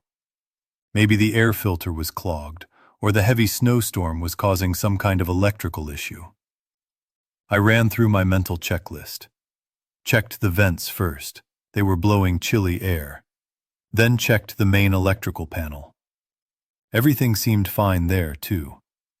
I could still hear the faint, underlying drone of the furnace operating down in the basement, so it hadn't completely died.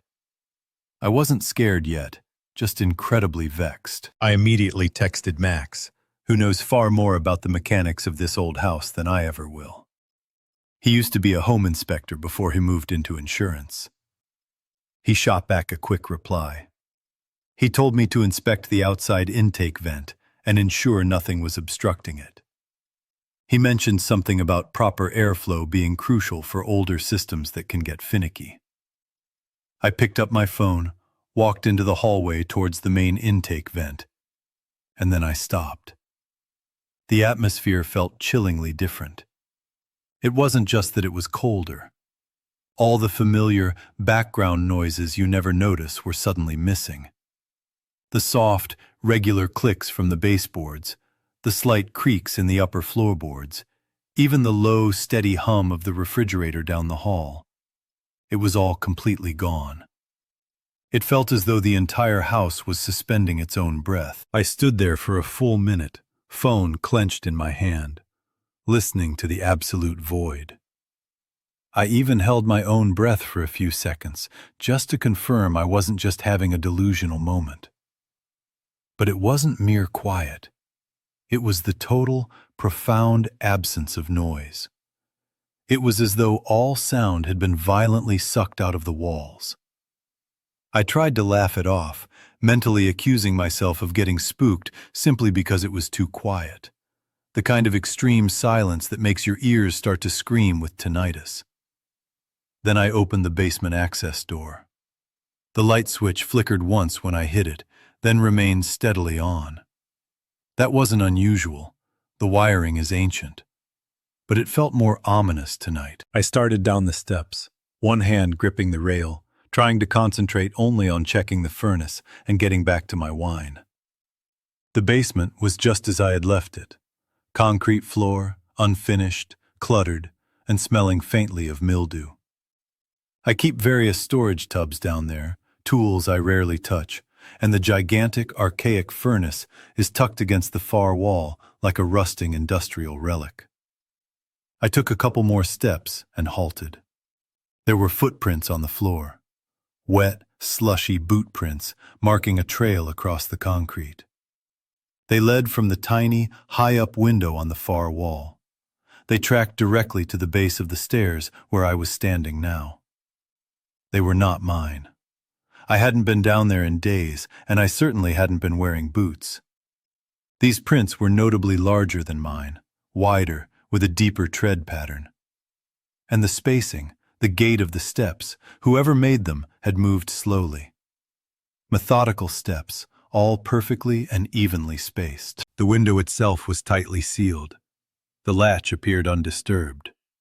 No cracks, no indication that anything had been forced. Just the terrifying prints. I stood there, frozen, for longer than I can possibly say. I didn't move. I didn't check the furnace. I simply turned and walked back up the stairs, one slow step at a time. I locked the basement door behind me and leaned against it, shaking, for a solid 10 seconds. Then I began a quiet, careful inspection of the rest of the house. Every room, every closet. I even pulled out the old stepladder and popped the attic hatch, shining a powerful flashlight around the cobwebbed space. Nothing. No broken window panes, no doors ajar, no sign that anything had been touched. But that stillness lingered.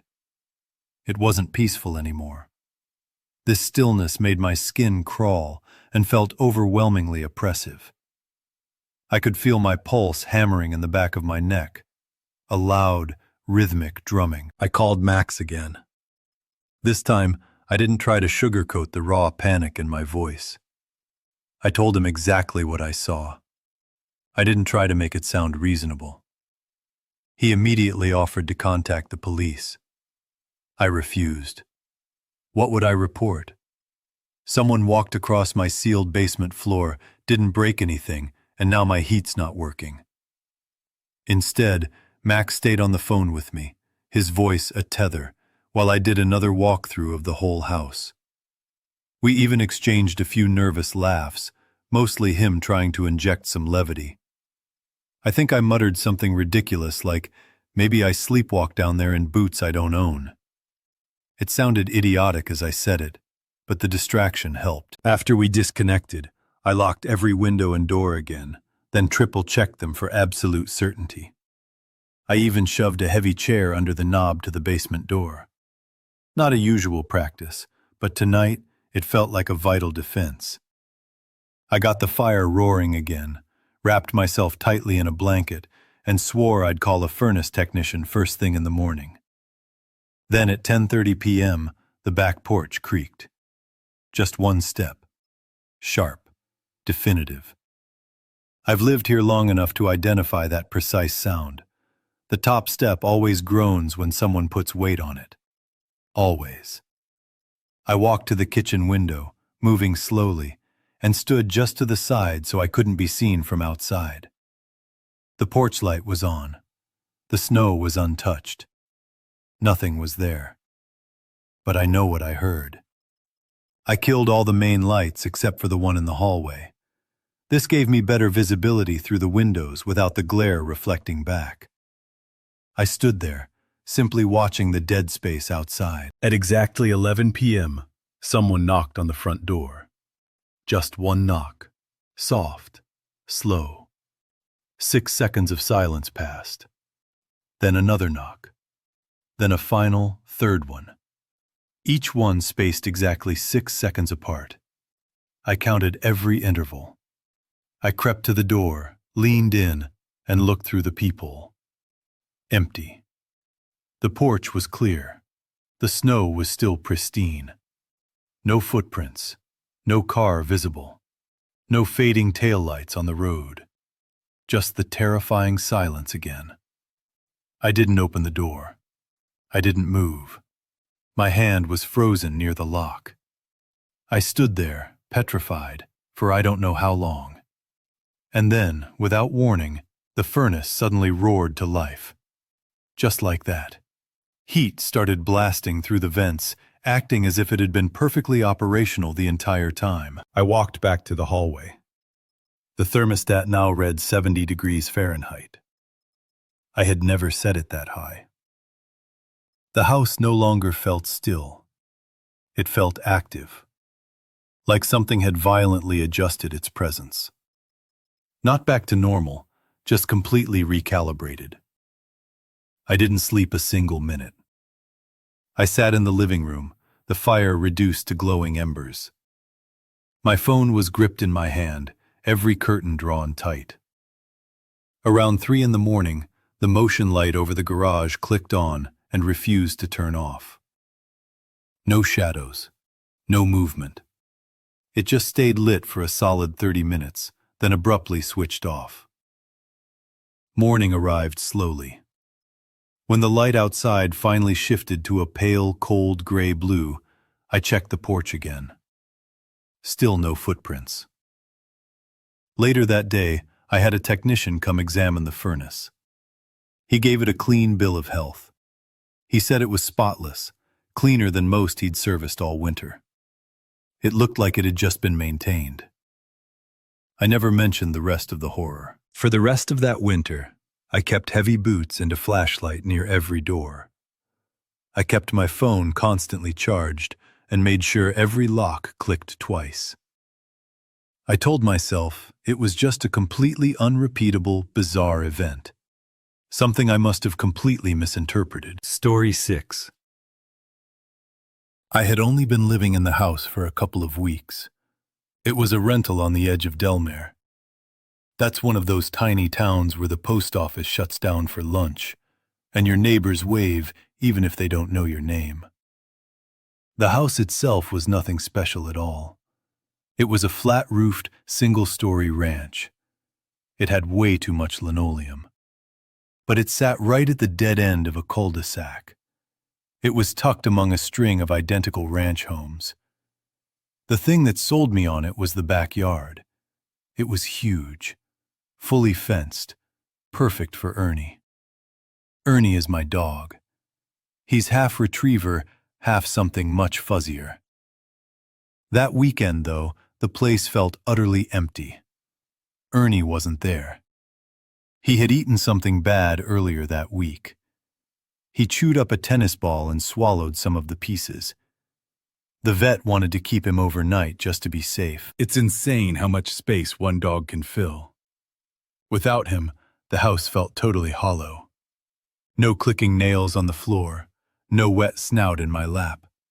Just silence. That night, I was doing my usual thing. I was making tea that I knew I wouldn't finish. I had a thick blanket wrapped around my legs. The old space heater was buzzing near my ankles. I was scrolling aimlessly on my phone. I was half watching some home renovation show. It was all fake arguments and open-concept kitchens. Then came the knock. It was soft. Barely even a knock, honestly. Just a few light taps. It was like someone was second-guessing whether they should even be knocking at all. I immediately paused the show. I got up. I went to the front door without thinking twice. That's the part that still haunts me. How easy it was to just open the door without checking. I didn't even look through the peephole. I just twisted the knob and pulled the door open. Nobody. Not even a hint of movement. The porch light was on. I could see pretty clearly. The snow was still coming down hard. It was thick and slow. It was muffling everything. I leaned out. I looked both ways down the street. Empty. Not just of people either. The fresh snow was untouched. No tracks, no tire marks, no sign that anyone had been near the house. Well, except for mine from earlier. I had taken the trash out before dinner. I could still see my boot prints leading from the porch to the bins. They were stamped clean and sharp in the snow. I waited there for a little longer. I was maybe expecting someone to suddenly appear out of the darkness. They would offer an apology or an explanation. But nothing. Eventually, I stepped back inside. I closed the door. I threw the deadbolt. I told myself it was probably just kids. Some bored teenager looking for a reaction. Or maybe it was one of the neighbors trying to welcome me, and they got scared and chickened out at the last second. Just typical small-town weirdness. 10 minutes later, I heard the second knock. Not from the front this time. It came from the side door. That one leads directly into the kitchen. That door isn't visible from the living room. But the sound was perfectly clear. 3 knocks. They were slow and heavy. Not violent, but firm. It was like whoever was doing it knew they wouldn't need to knock again. That door has a frosted window, the kind that blurs everything outside into vague, hazy shapes. I couldn't see anyone through it. No shadows, no motion. Just that hazy light from the porch bulb outside. This time, I didn't move right away. I just sat there, listening. The heater clicked off. The whole house felt suddenly too quiet, like it was holding its breath in sheer terror. I stood up slowly. I walked into the kitchen. I flipped the porch light on. Still no movement. I didn't open the door. I didn't even get too close to it. I just stood off to the side and watched through the edge of the glass. Then I looked down. No footprints. Not new ones. Not mine. Nothing. The path leading to that door had been completely clean before, and it was still clean now. Just smooth, unbroken snow. No tracks leading in. No tracks leading out. And the absolute weirdest part. The footprints I'd seen at the front earlier, the ones I left taking out the trash. They were gone too. Not covered by new snow. Just gone. That's when the true unease really set in. I violently locked the side door. I slid the bolt in with a solid, definitive click. Then I did a full, silent sweep through the house. I checked every window, every door, every single latch. Everything was sealed tight. Nothing was broken. Nothing was open. It helped a little bit. It made me feel like I was taking some kind of action, instead of just sitting there like a helpless target. And then came the third knock. This time from the back. That's what broke me. The back door led to the fenced yard.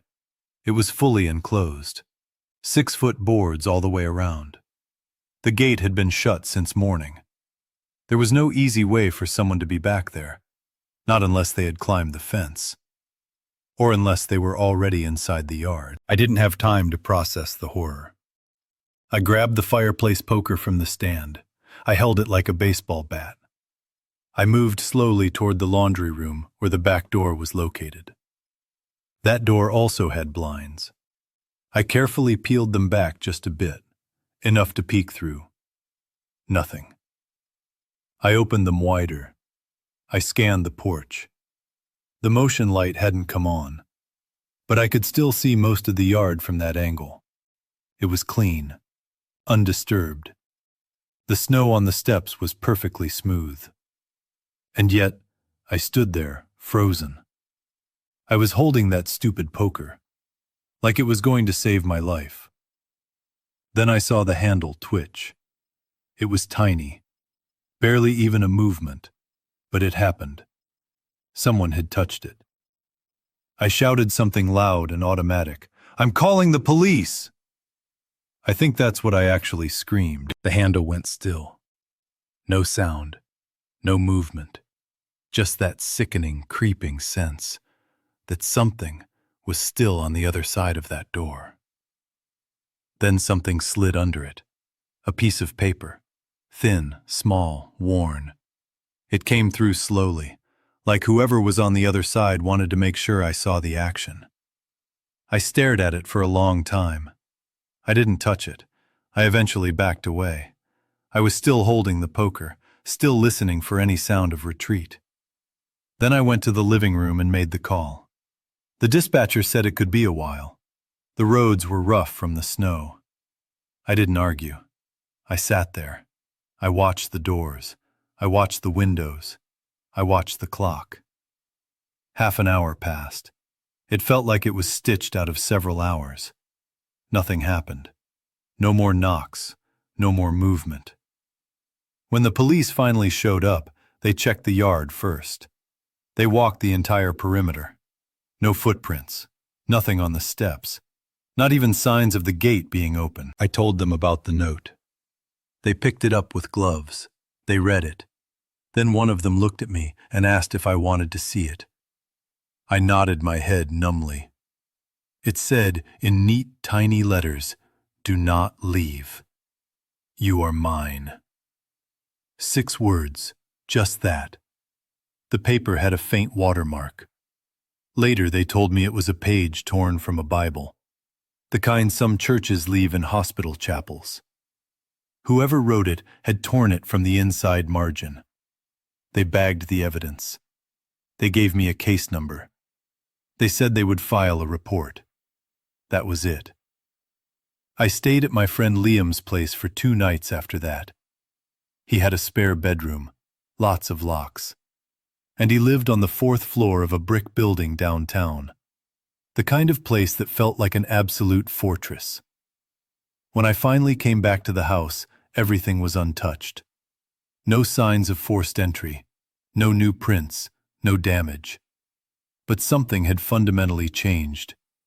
Every single window, every latch had been relocked from the outside. I know how crazy that sounds. I truly do. But I checked them before I left. I'm obsessive like that. The windows in that house only lock by pushing the latch down from the outside if the panes are open. They weren't. After that, I got cameras installed. High-end ones. I changed every single lock. I adopted a second dog, a husky mix named Rook. He's friendly, loud, and absolutely not subtle about strangers. It's been 2 years. Nothing else has ever happened. I had just moved into the house a couple of weeks ago. It was a rental on the outskirts of Delmare, one of those tiny towns where the local post office shuts down for lunch and every neighbor waves, whether they recognize you or not. The place itself was utterly unremarkable. It was flat-roofed, a single story, and had an excess of that terrible linoleum flooring. But it was situated right at the terminus of a cul-de-sac, nestled among a row of completely identical ranch homes. The feature that truly won me over was the backyard. It was massive, fully secured with tall fencing, and absolutely perfect for Ernie. Ernie is my dog, a mix of retriever and something wonderfully shaggy. However, this particular weekend, the house felt tragically empty because he wasn't there. He had chewed up a tennis ball earlier that week, swallowing some pieces, and the vet decided to keep him overnight just as a precaution. It's astounding how much space one dog occupies. Without him, the house was utterly hollow. No reassuring click of nails on the floor, no wet snout nudging my hand, just an awful, oppressive quiet. That night, I was doing what I always do when I'm bored, brewing tea I knew I wouldn't finish. I had a heavy blanket draped over my legs, the old space heater throbbing near my ankles, and I was mindlessly scrolling on my phone. I was half watching some terrible home makeover show full of fake drama and endless open-concept kitchens. Then came the tap. It was soft, barely a knock, just a few quick hits, as if someone was doubting whether they should even announce their presence. I immediately paused the show, stood up, and went to the front door without a second thought. That's the part that still makes me sick with dread. How easily I just opened the door without checking first. I didn't even look through the peephole. I simply turned the knob and yanked it open. No one. Not a shadow. The porch light was on, so I had a clear view. The snow was still falling heavily, thick and slow, smothering all sound. I leaned out, scanned both directions down the street. Deserted. Not just of people. The fresh snow was entirely undisturbed. No tracks, no tire marks, no evidence that anyone had been close to the house. Well, except for my own from earlier. I had taken the trash out before dinner, and I could still see my boot prints leading from the porch to the bins, stamped cleanly in the snow. I waited there for a few more beats, maybe expecting someone to suddenly materialize out of the darkness with an excuse or an apology. Nothing. Finally, I stepped back inside, shut the door, and threw the heavy deadbolt. I tried to convince myself it was just kids, some bored teenager looking for a reaction. Or maybe a nervous neighbor trying to introduce themselves but losing their nerve. Just typical small-town eccentricity. 10 minutes later, the second knock came. Not from the front this time. It came from the side door, the one that opens into the kitchen. That door is out of sight from the living room, but the sound was clear. 3 knocks. They were slow and heavy. Not malicious, but determined, as if whoever was doing it knew they wouldn't need to knock again. That door has a frosted glass panel, the kind that blurs everything outside into indistinct shapes. I couldn't make out anyone through it. No dark shadows, no discernible motion. Just the pale, hazy glow from the porch lamp. This time, I didn't move immediately. I just sat there, listening. The space heater clicked off. The entire house suddenly felt too quiet, like it was holding its collective breath in paralyzing fear. I stood up slowly, walked into the kitchen, and flipped the porch light on. Still no movement. I didn't open the door. I didn't even approach it, preferring to stand off to the side, peering through the glass's edge. Then I looked down. No footprints. Not new ones, not mine. Nothing. The path leading to that door had been completely clean before, and it was still clean now. Just smooth, uninterrupted snow. No tracks leading toward it, and none leading away. And the most horrifying detail. The footprints I'd seen earlier at the front, the ones I'd left taking out the trash, were gone too. Not covered by new snow, just erased. That was the moment the panic truly seized me. I violently locked the side door, sliding the bolt home with a solid, definite click. Then I did a full, silent patrol of the house. I checked every window, every door, every latch. Everything was sealed tight. Nothing broken, nothing open. It was a small comfort, making me feel like I was actively defending myself rather than sitting like a trapped animal. And then came the third knock. This time, it came from the back. That was the breaking point.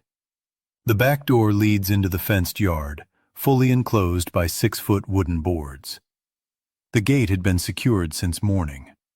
There was absolutely no simple way for someone to be back there, not unless they had scaled the fence or were already inside the yard. I didn't waste time thinking. I grabbed the heavy fireplace poker from the stand, held it like a weapon, and moved slowly toward the laundry room where the back door is. That door had blinds, and I carefully pulled them back just a fraction, enough to peer through. Nothing. I opened them wider, scanning the small porch area.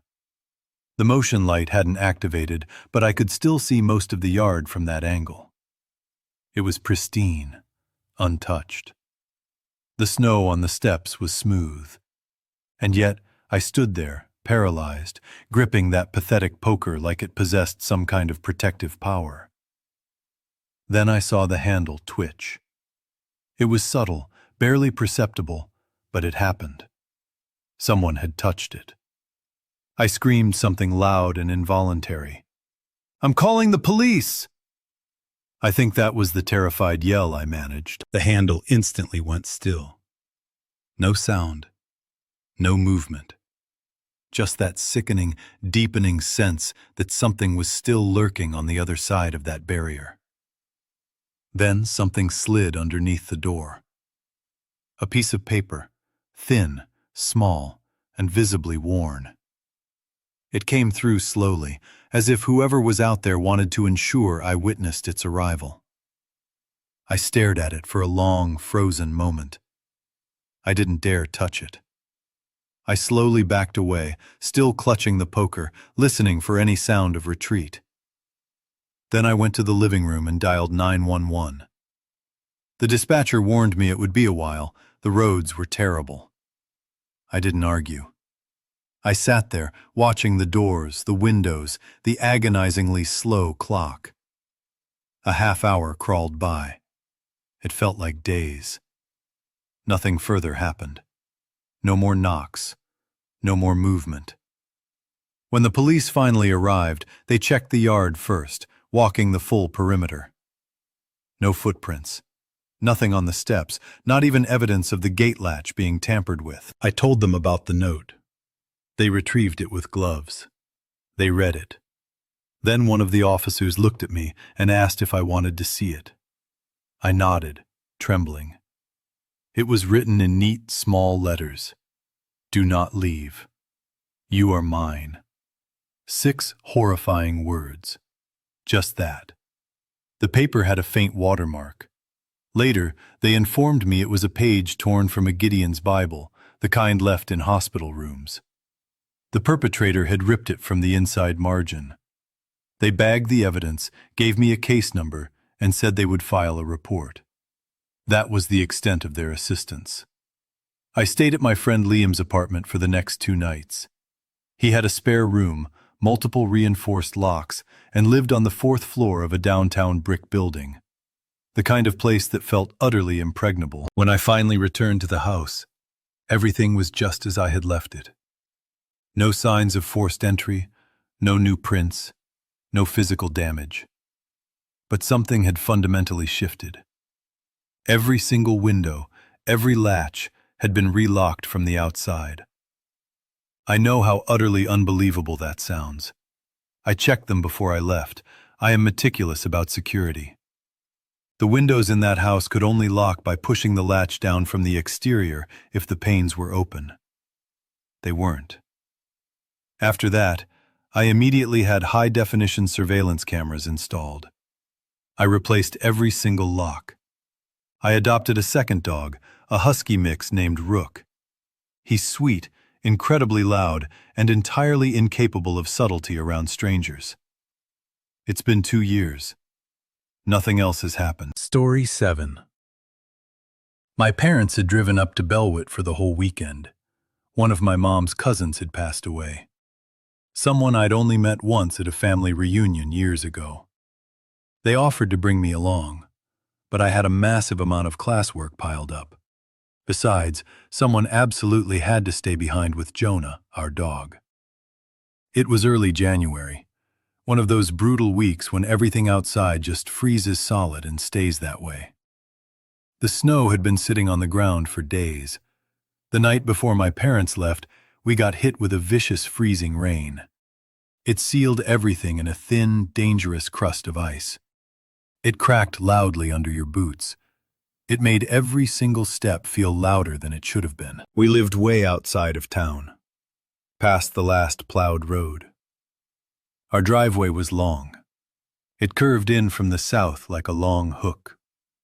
It was long enough that you couldn't even see the house from the main road. Beyond the backyard was this massive, marshy stretch of frozen wetland. Tall reeds, scattered brittle trees, and more ice. No neighbors were in shouting distance. No streetlights. Just dark woods, brittle trees, and a sickening amount of quiet. The first night went exactly as I figured it would. I made some canned tomato soup. I sat on the couch. I scrolled through some random show I wasn't even paying attention to. I tried to get a few assignments started. Jonah, a thick, fuzzy mutt we'd had since I was 15, was perfectly happy to snooze right next to the heater vents. I let him out once before bed. He did his usual routine. Sniff around the porch, maybe pee if he felt like it, then shoot me a look that said, "Seriously? This weather?" and sprint back inside. Before heading to bed, I went through the usual motions. I locked the front door. I checked the garage entry. I made sure the side door latch was set tight. We had one of those heavy, outdated deadbolts that sometimes needs a hard twist to engage. I gave it 2 hard twists just to be completely sure. Then I drifted off to sleep to the soft hum of the baseboard heat ticking along. The second night is when things started to utterly shift. I was back in the living room around 10 p.m. Jonah was curled up near my feet. He was half snoring. He was twitching a little in his sleep, like dogs do when they're dreaming about squirrels or whatever. I didn't have the overhead lights on, just a single lamp near the back window. It gave off a soft, yellowish glow. I was exhausted but not quite ready for bed yet. I was just idly thumbing through messages, killing time. Then Jonah made a sound. It was low, quiet, but drawn out. Almost like a whine.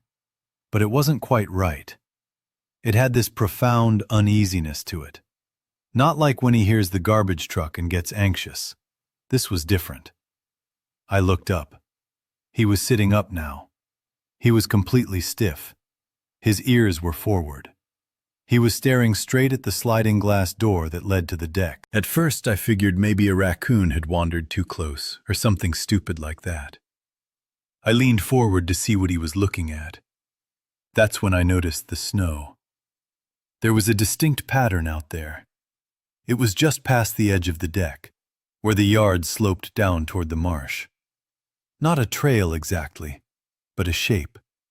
Like someone had walked in a perfect circle around the house. It was a tight circle. It hugged the siding just beyond the deck railing.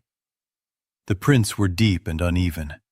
Not delicate little animal tracks, but clear boot prints. But here was the pure horror.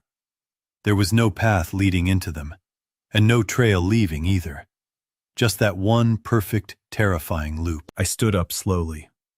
I tried not to startle Jonah. He didn't move a muscle. He just tracked my motion with his eyes. I walked to the glass door. I looked out, but the porch light didn't come on when I flipped the switch. Great. Probably the bulb finally died. The glass was ice cold to the touch. I pressed my forehead lightly against it, trying desperately to see better. The circle of prints just sat there in the moonlight, crisp and new. I watched for a minute or two. Nothing moved. I closed the blinds with shaking hands. I sat back down, but now my chest was tight. My brain absolutely wouldn't let it go. I kept picturing someone silently pacing back there in the dark. Pacing while I was distracted on my phone. Around midnight, I got up to take Jonah out again. I clipped his leash on. I grabbed a flashlight this time. The cold hit me hard when we stepped outside. That sharp kind of cold that makes your teeth ache. We made it halfway down the driveway when Jonah stopped. He went suddenly rigid. Then he pulled hard toward the trees at the edge of the property. No sound, no bark, just pulling. Like he knew something was right there. I aimed the flashlight beam. There was someone standing in the trees. They were maybe 15 or 20 feet back, just inside the edge of the dark woods. I could barely make them out. Just a faint outline of a person. They were upright and perfectly still. I saw a pale shape where their face should have been. The rest of them looked like they were in dark clothes. A hood, maybe, or a heavy coat. But they didn't move. Not even a twitch. They were just standing there, watching us. Jonah let out a low growl then. The kind I'd only heard twice before. Once at a vet's office, and once when a huge stray wandered into the yard. I didn't wait to find out more. I turned. I yanked Jonah hard enough that he stumbled. We sprinted back to the house. I didn't even stop to grab the flashlight when I dropped it halfway up the driveway. I slammed the door shut. I locked it hard. I stood there with my back against it for a long minute. I was trying to listen past my ragged breathing. Nothing. No footsteps. No voice. Just that same horrifying quiet. I didn't sleep that night. I left every single light on. I sat in the kitchen. My phone was in one hand, Jonah's leash was in the other. I texted my parents something vague, just that I thought someone might have been outside, and that I was keeping the doors locked. My dad immediately said to call the sheriff. I said I would. The next night, I finally did call. It was around 9 p.m. again, maybe a little after. I had just heated up some leftovers when I heard it. This loud, solid thud against the side of the house. Not the front door, not the deck. It came from the far wall behind the garage, where there are no lights and no windows. I froze in place. Then another one, closer this time. I called the sheriff's non-emergency line. I explained what was going on. They said someone would come by, but with the weather and the icy roads, it might be delayed. I said okay, and I hung up. I paced the living room. Every step felt like it echoed too loudly. Jonah barked once, short, sharp, and he ran to the back of the house. I followed him. He was at the glass door again, standing completely stiff, tail down, head forward. The blinds were up. I looked out. There was a man on the deck, just standing there, maybe 2 feet from the door, closer than the night before. He didn't have his hands raised. He wasn't knocking. He was just standing there, facing in, eyes wide open. His face was washed out in the low light, pale. His mouth was slightly open, like he was caught in mid-thought, or had completely forgotten where he was. I whispered Jonah's name, mostly just to remind him not to bark again. The man didn't flinch. I slowly backed away. I dialed the police again. I told them someone was literally on the property, right outside the door. They said a deputy was nearby and would be there within 10 minutes. I stayed on the line with the dispatcher. When I looked back, the man was gone. No sound, no retreating footsteps. Nothing but the dark deck and the same sickening loop of prints circling behind him. When the deputy arrived, he walked the property with me. We didn't find anything new, except the same set of tracks I'd seen before.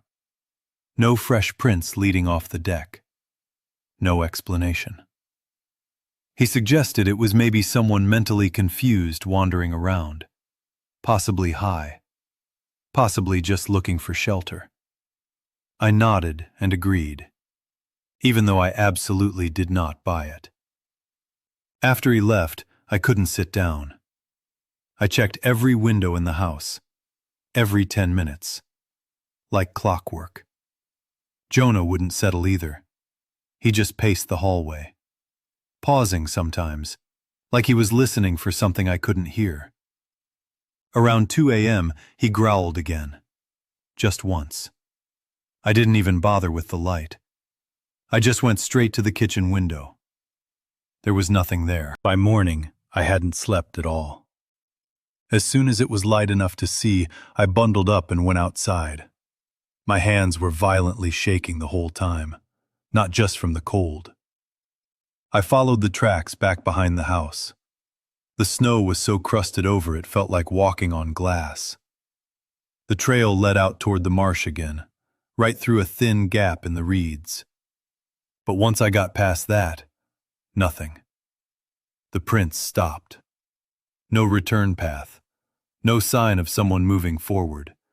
Just untouched, flat snow and ice stretching out across the frozen marsh. When my parents got home later that day, I told them enough to justify why I would never stay home alone again. My parents had gone up to Belwitt for the weekend. A cousin of my mom's had passed away, someone I'd only met once at a reunion years ago. They kindly offered to take me along, but I was absolutely buried under classwork, and frankly, somebody had to stay home to look after Jonah, our dog. It was early January, one of those brutal, frozen solid weeks. The snow had been on the ground for days, and the night before my folks left, a sheet of freezing rain hit, encasing everything in a thin, brittle crust of ice. It shattered loudly under your boots, making every step sound far more audible than it should be. We lived far outside of town, past the last reliably plowed road. Our driveway was a long curve, hooking in from the south, so the house was invisible from the main street. Beyond the backyard was this vast, frozen bog, full of tall reeds, skeletal trees, and more treacherous ice. There were no neighbors within earshot, no streetlights, just deep woods, fragile trees, and an unsettling quiet. The first night was completely uneventful. I heated up canned tomato soup, lounged on the couch, scrolled through some random streaming show I wasn't really following, and attempted to start some assignments. Jonah, our big shaggy mutt whom we'd had since I was 15, was thrilled to be napping by the heat fence. I let him out once before bed for his usual routine. A quick sniff on the porch, a little pee if he felt like it, then a dramatic look that clearly said, "Are we serious with this weather?" before dashing back inside. Before I went to sleep, I did my security checks. Front door locked, checked the garage entry, and ensured the side door latch was fully engaged. We had one of those ancient, heavy deadbolts that occasionally needed a forceful twist. I gave it 2 deliberate twists just to be perfectly sure. I fell asleep to the soft, gentle ticking of the baseboard heat. The second night was when things started to go spectacularly wrong. I was back in the living room around 10 p.m. Jonah was curled up by my feet, softly snoring, twitching slightly in his sleep. The usual dog dreams of chasing squirrels. I didn't have the main lights on, just a single lamp near the back window casting a dim, yellowish glow. I was tired but not ready for bed, just wasting time thumbing through texts. Then Jonah made a sound. It was low, quiet, but horribly drawn out. Almost a whine, but it had a distinct, primal fear to it. Not the usual anxious sound he makes for the garbage truck. This was different. I looked down, and he was sitting bolt upright, stiff, ears pricked forward, staring intensely at the sliding glass door that opens onto the deck. Initially, I thought maybe a raccoon had wandered too close. I leaned forward to see what held his attention. That's when I noticed the snow. There was a distinct pattern just past the edge of the deck where the yard slopes toward the marsh. Not a simple trail, but a perfect ring. It was as if someone had walked in a continuous circle around the house. It was a tight loop, tracing the edge of the siding just beyond the deck railing. The prints were deep and irregular. They were clearly boot prints, not small animal tracks. But the truly chilling part was that there was no path leading into the circle and no trail leading out. Just that single, fresh, impossible loop. I stood up slowly, trying not to disturb Jonah, who remained rigid, tracking my every move with his eyes. I walked to the glass door and tried the porch light. It failed to turn on. Great. Probably the bulb finally blew. The glass felt ice cold against my cheek as I pressed my forehead lightly against it, straining to see better. The circle of prints sat there in the moonlight, crisp and unsettlingly new. I watched for a couple of minutes. Nothing moved. I drew the blinds closed and sat back down, but now my chest was tight and my mind was racing. I kept picturing someone silently pacing back there in the darkness while I was mindlessly looking at my phone. Around midnight, I decided to take Jonah out again. I clipped his leash on and grabbed a heavy-duty flashlight this time. The cold was a physical shock when we stepped outside, that sharp, agonizing cold that makes your teeth ache. We got about halfway down the driveway when Jonah suddenly stopped, became completely frozen, and then began pulling fiercely toward the trees at the edge of the property. No bark, no sound, just pulling like he was absolutely certain something was lurking there. I aimed the powerful flashlight beam. There was someone standing in the trees. They were about 15 or 20 feet back, just inside the dark periphery of the woods.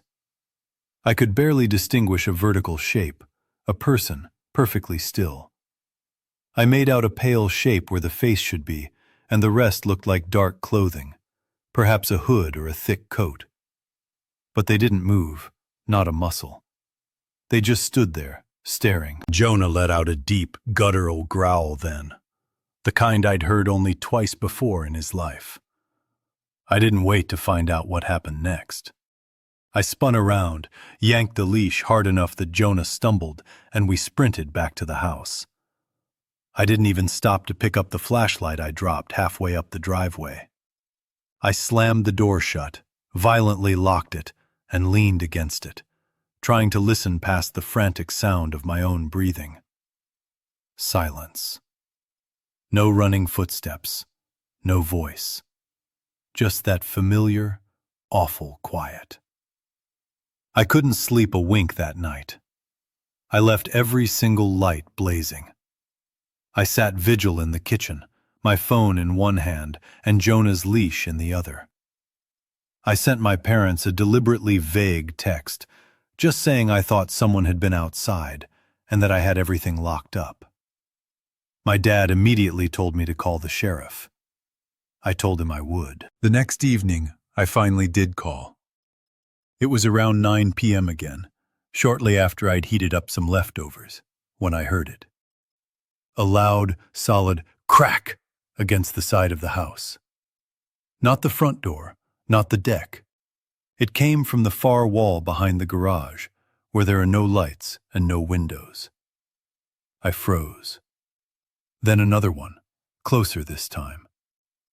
I called the sheriff's non-emergency number and quickly explained the terror. They said a deputy would be dispatched, but given the severe ice and weather, there would be a delay. I accepted the answer and hung up, pacing the living room, every footfall feeling like an unbearable echo. Jonah barked once, a short, sharp sound, and bolted toward the back of the house. I followed him. He was at the glass door again, standing stiff, tail low, head forward. The blinds were open. I looked out. There was a man on the deck, just standing there, maybe 2 feet from the door, closer than the night before. He wasn't aggressive. His hands weren't raised. He wasn't knocking. He was just standing, facing in, eyes wide.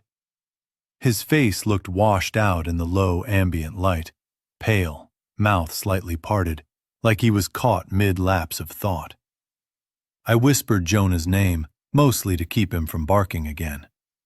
The man didn't react. I slowly backed away and redialed the police. I told them someone was literally on the property right outside the door. They confirmed a deputy was nearby and would be there within 10 minutes. I stayed on the line with the dispatcher. When I looked back, the man was gone. No sound of retreat, no footsteps. Nothing but the dark deck and the same unsettling loop of prints circling behind where he stood. When the deputy arrived, he walked the perimeter with me. We found nothing new except the same old circle of prints. No fresh tracks leading away from the deck. No explanation. He suggested it might be a confused person, perhaps mentally unwell or high, simply looking for shelter. I nodded and agreed, even though I knew deep down I didn't believe it. After he left, I was unable to settle. I checked every window in the house every 10 minutes like a manic routine. Jonah wouldn't settle either. He just paced the hallway, occasionally pausing as if listening for a sound I couldn't perceive. Around 2 a.m., he growled again. Just once. I didn't even bother with the light. I went straight to the kitchen window. There was nothing there. By morning, I hadn't slept at all. As soon as it was bright enough to see, I bundled up and went outside. My hands were shaking violently the whole time. I followed the tracks behind the house. The snow was so crusted over, it sounded like walking on broken glass.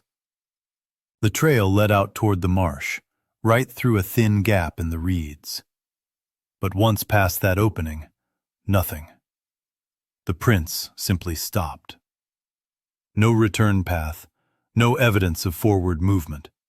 Just untouched, flat snow and ice stretching out across the frozen marsh. When my parents finally got home later that day, I told them enough to definitively explain why I would never stay home alone again. Story 8. My parents had taken a week-long trip. They went to visit my Uncle Doug in Bell Ridge, Kansas. It was right before Christmas. I had just wrapped up my finals. I definitely didn't feel like sitting through hours of boring Midwestern highway. So, I stayed home. I was in charge of looking after our 2 huge German shepherds, Max and Tessa. We lived in a quiet area outside of Rent Falls, Minnesota. Not suburbs, way more rural. Our house sat right at the end of a long gravel road. It was surrounded on 3 sides by thick woods. Behind us was an old, dry creek bed. It twisted off into the trees. Our nearest neighbor was about a mile away, maybe a little more, and even they were snowbirds. They had already migrated south for the winter. The house itself was a weird 70s-style split level. Upstairs was the kitchen and living room. Downstairs had the bedrooms and laundry. It was the kind of layout that made footsteps sound twice as loud, depending on where you were standing. The first few nights were totally normal. Quiet. Freezing cold. I stayed up late gaming. I nuked a few frozen burritos. I let the dogs out every few hours. They tore around happily in the snow. They came back panting and happy. It was boring in the best way. Then Wednesday night, a little after 2 in the morning, the landline rang. Yeah, we still had a landline. Mostly because my mom absolutely refused to get rid of it, just in case of emergencies. It was one of those beige plastic wall phones. It had a curly cord that was always tangled, even if no one touched it. The screen simply said, "Unknown." I figured it was some spam robot call, or maybe one of my grandma's friends with a weird number. I picked it up. Hello? There was a pause. It was just long enough to be uncomfortable. Then a man's voice. It was calm and low. Is Dana there? It completely caught me off guard. Dana? I told him he had the wrong number. He didn't argue. He didn't say sorry. He just hung up. We didn't know anyone named Dana. No one by that name had ever lived there. At least, not that I knew of. My parents bought the place about 7 years earlier. It was from a retired couple who moved to Arizona. I figured it was just some mix-up. Weird timing. Maybe a drunk guy dialing the wrong number in the deep night. I forgot about it pretty quickly. But the next night, same time, same number, same exact question. Is Dana there? This time I said, no, wrong number. A bit sharper this time. He hung up again. Nothing else. Now I was starting to feel weird about it. The timing was too precise. Like, down to the minute. I unplugged the landline before heading to bed. I told myself it was just a coincidence. Still, I slept with the light on. Friday came and went without anything strange at all. I felt stupid for letting it get to me so badly. I even plugged the phone back in quickly to check for any messages. I forgot to unplug it again. Dumb move. Saturday was when things absolutely shifted. It had snowed all day. One of those relentless sideways blizzards that buries everything. It makes the air feel like it's literally chewing through your skin. By nightfall, it was far below zero. I brought the dogs in early. I double-checked all the locks. Around midnight, I was downstairs switching laundry loads. That's when I heard it. Footsteps above me. Not creaking wood or house-settling noises, actual footsteps. They were slow and even. They were crossing the living room floor. Both dogs immediately stopped what they were doing.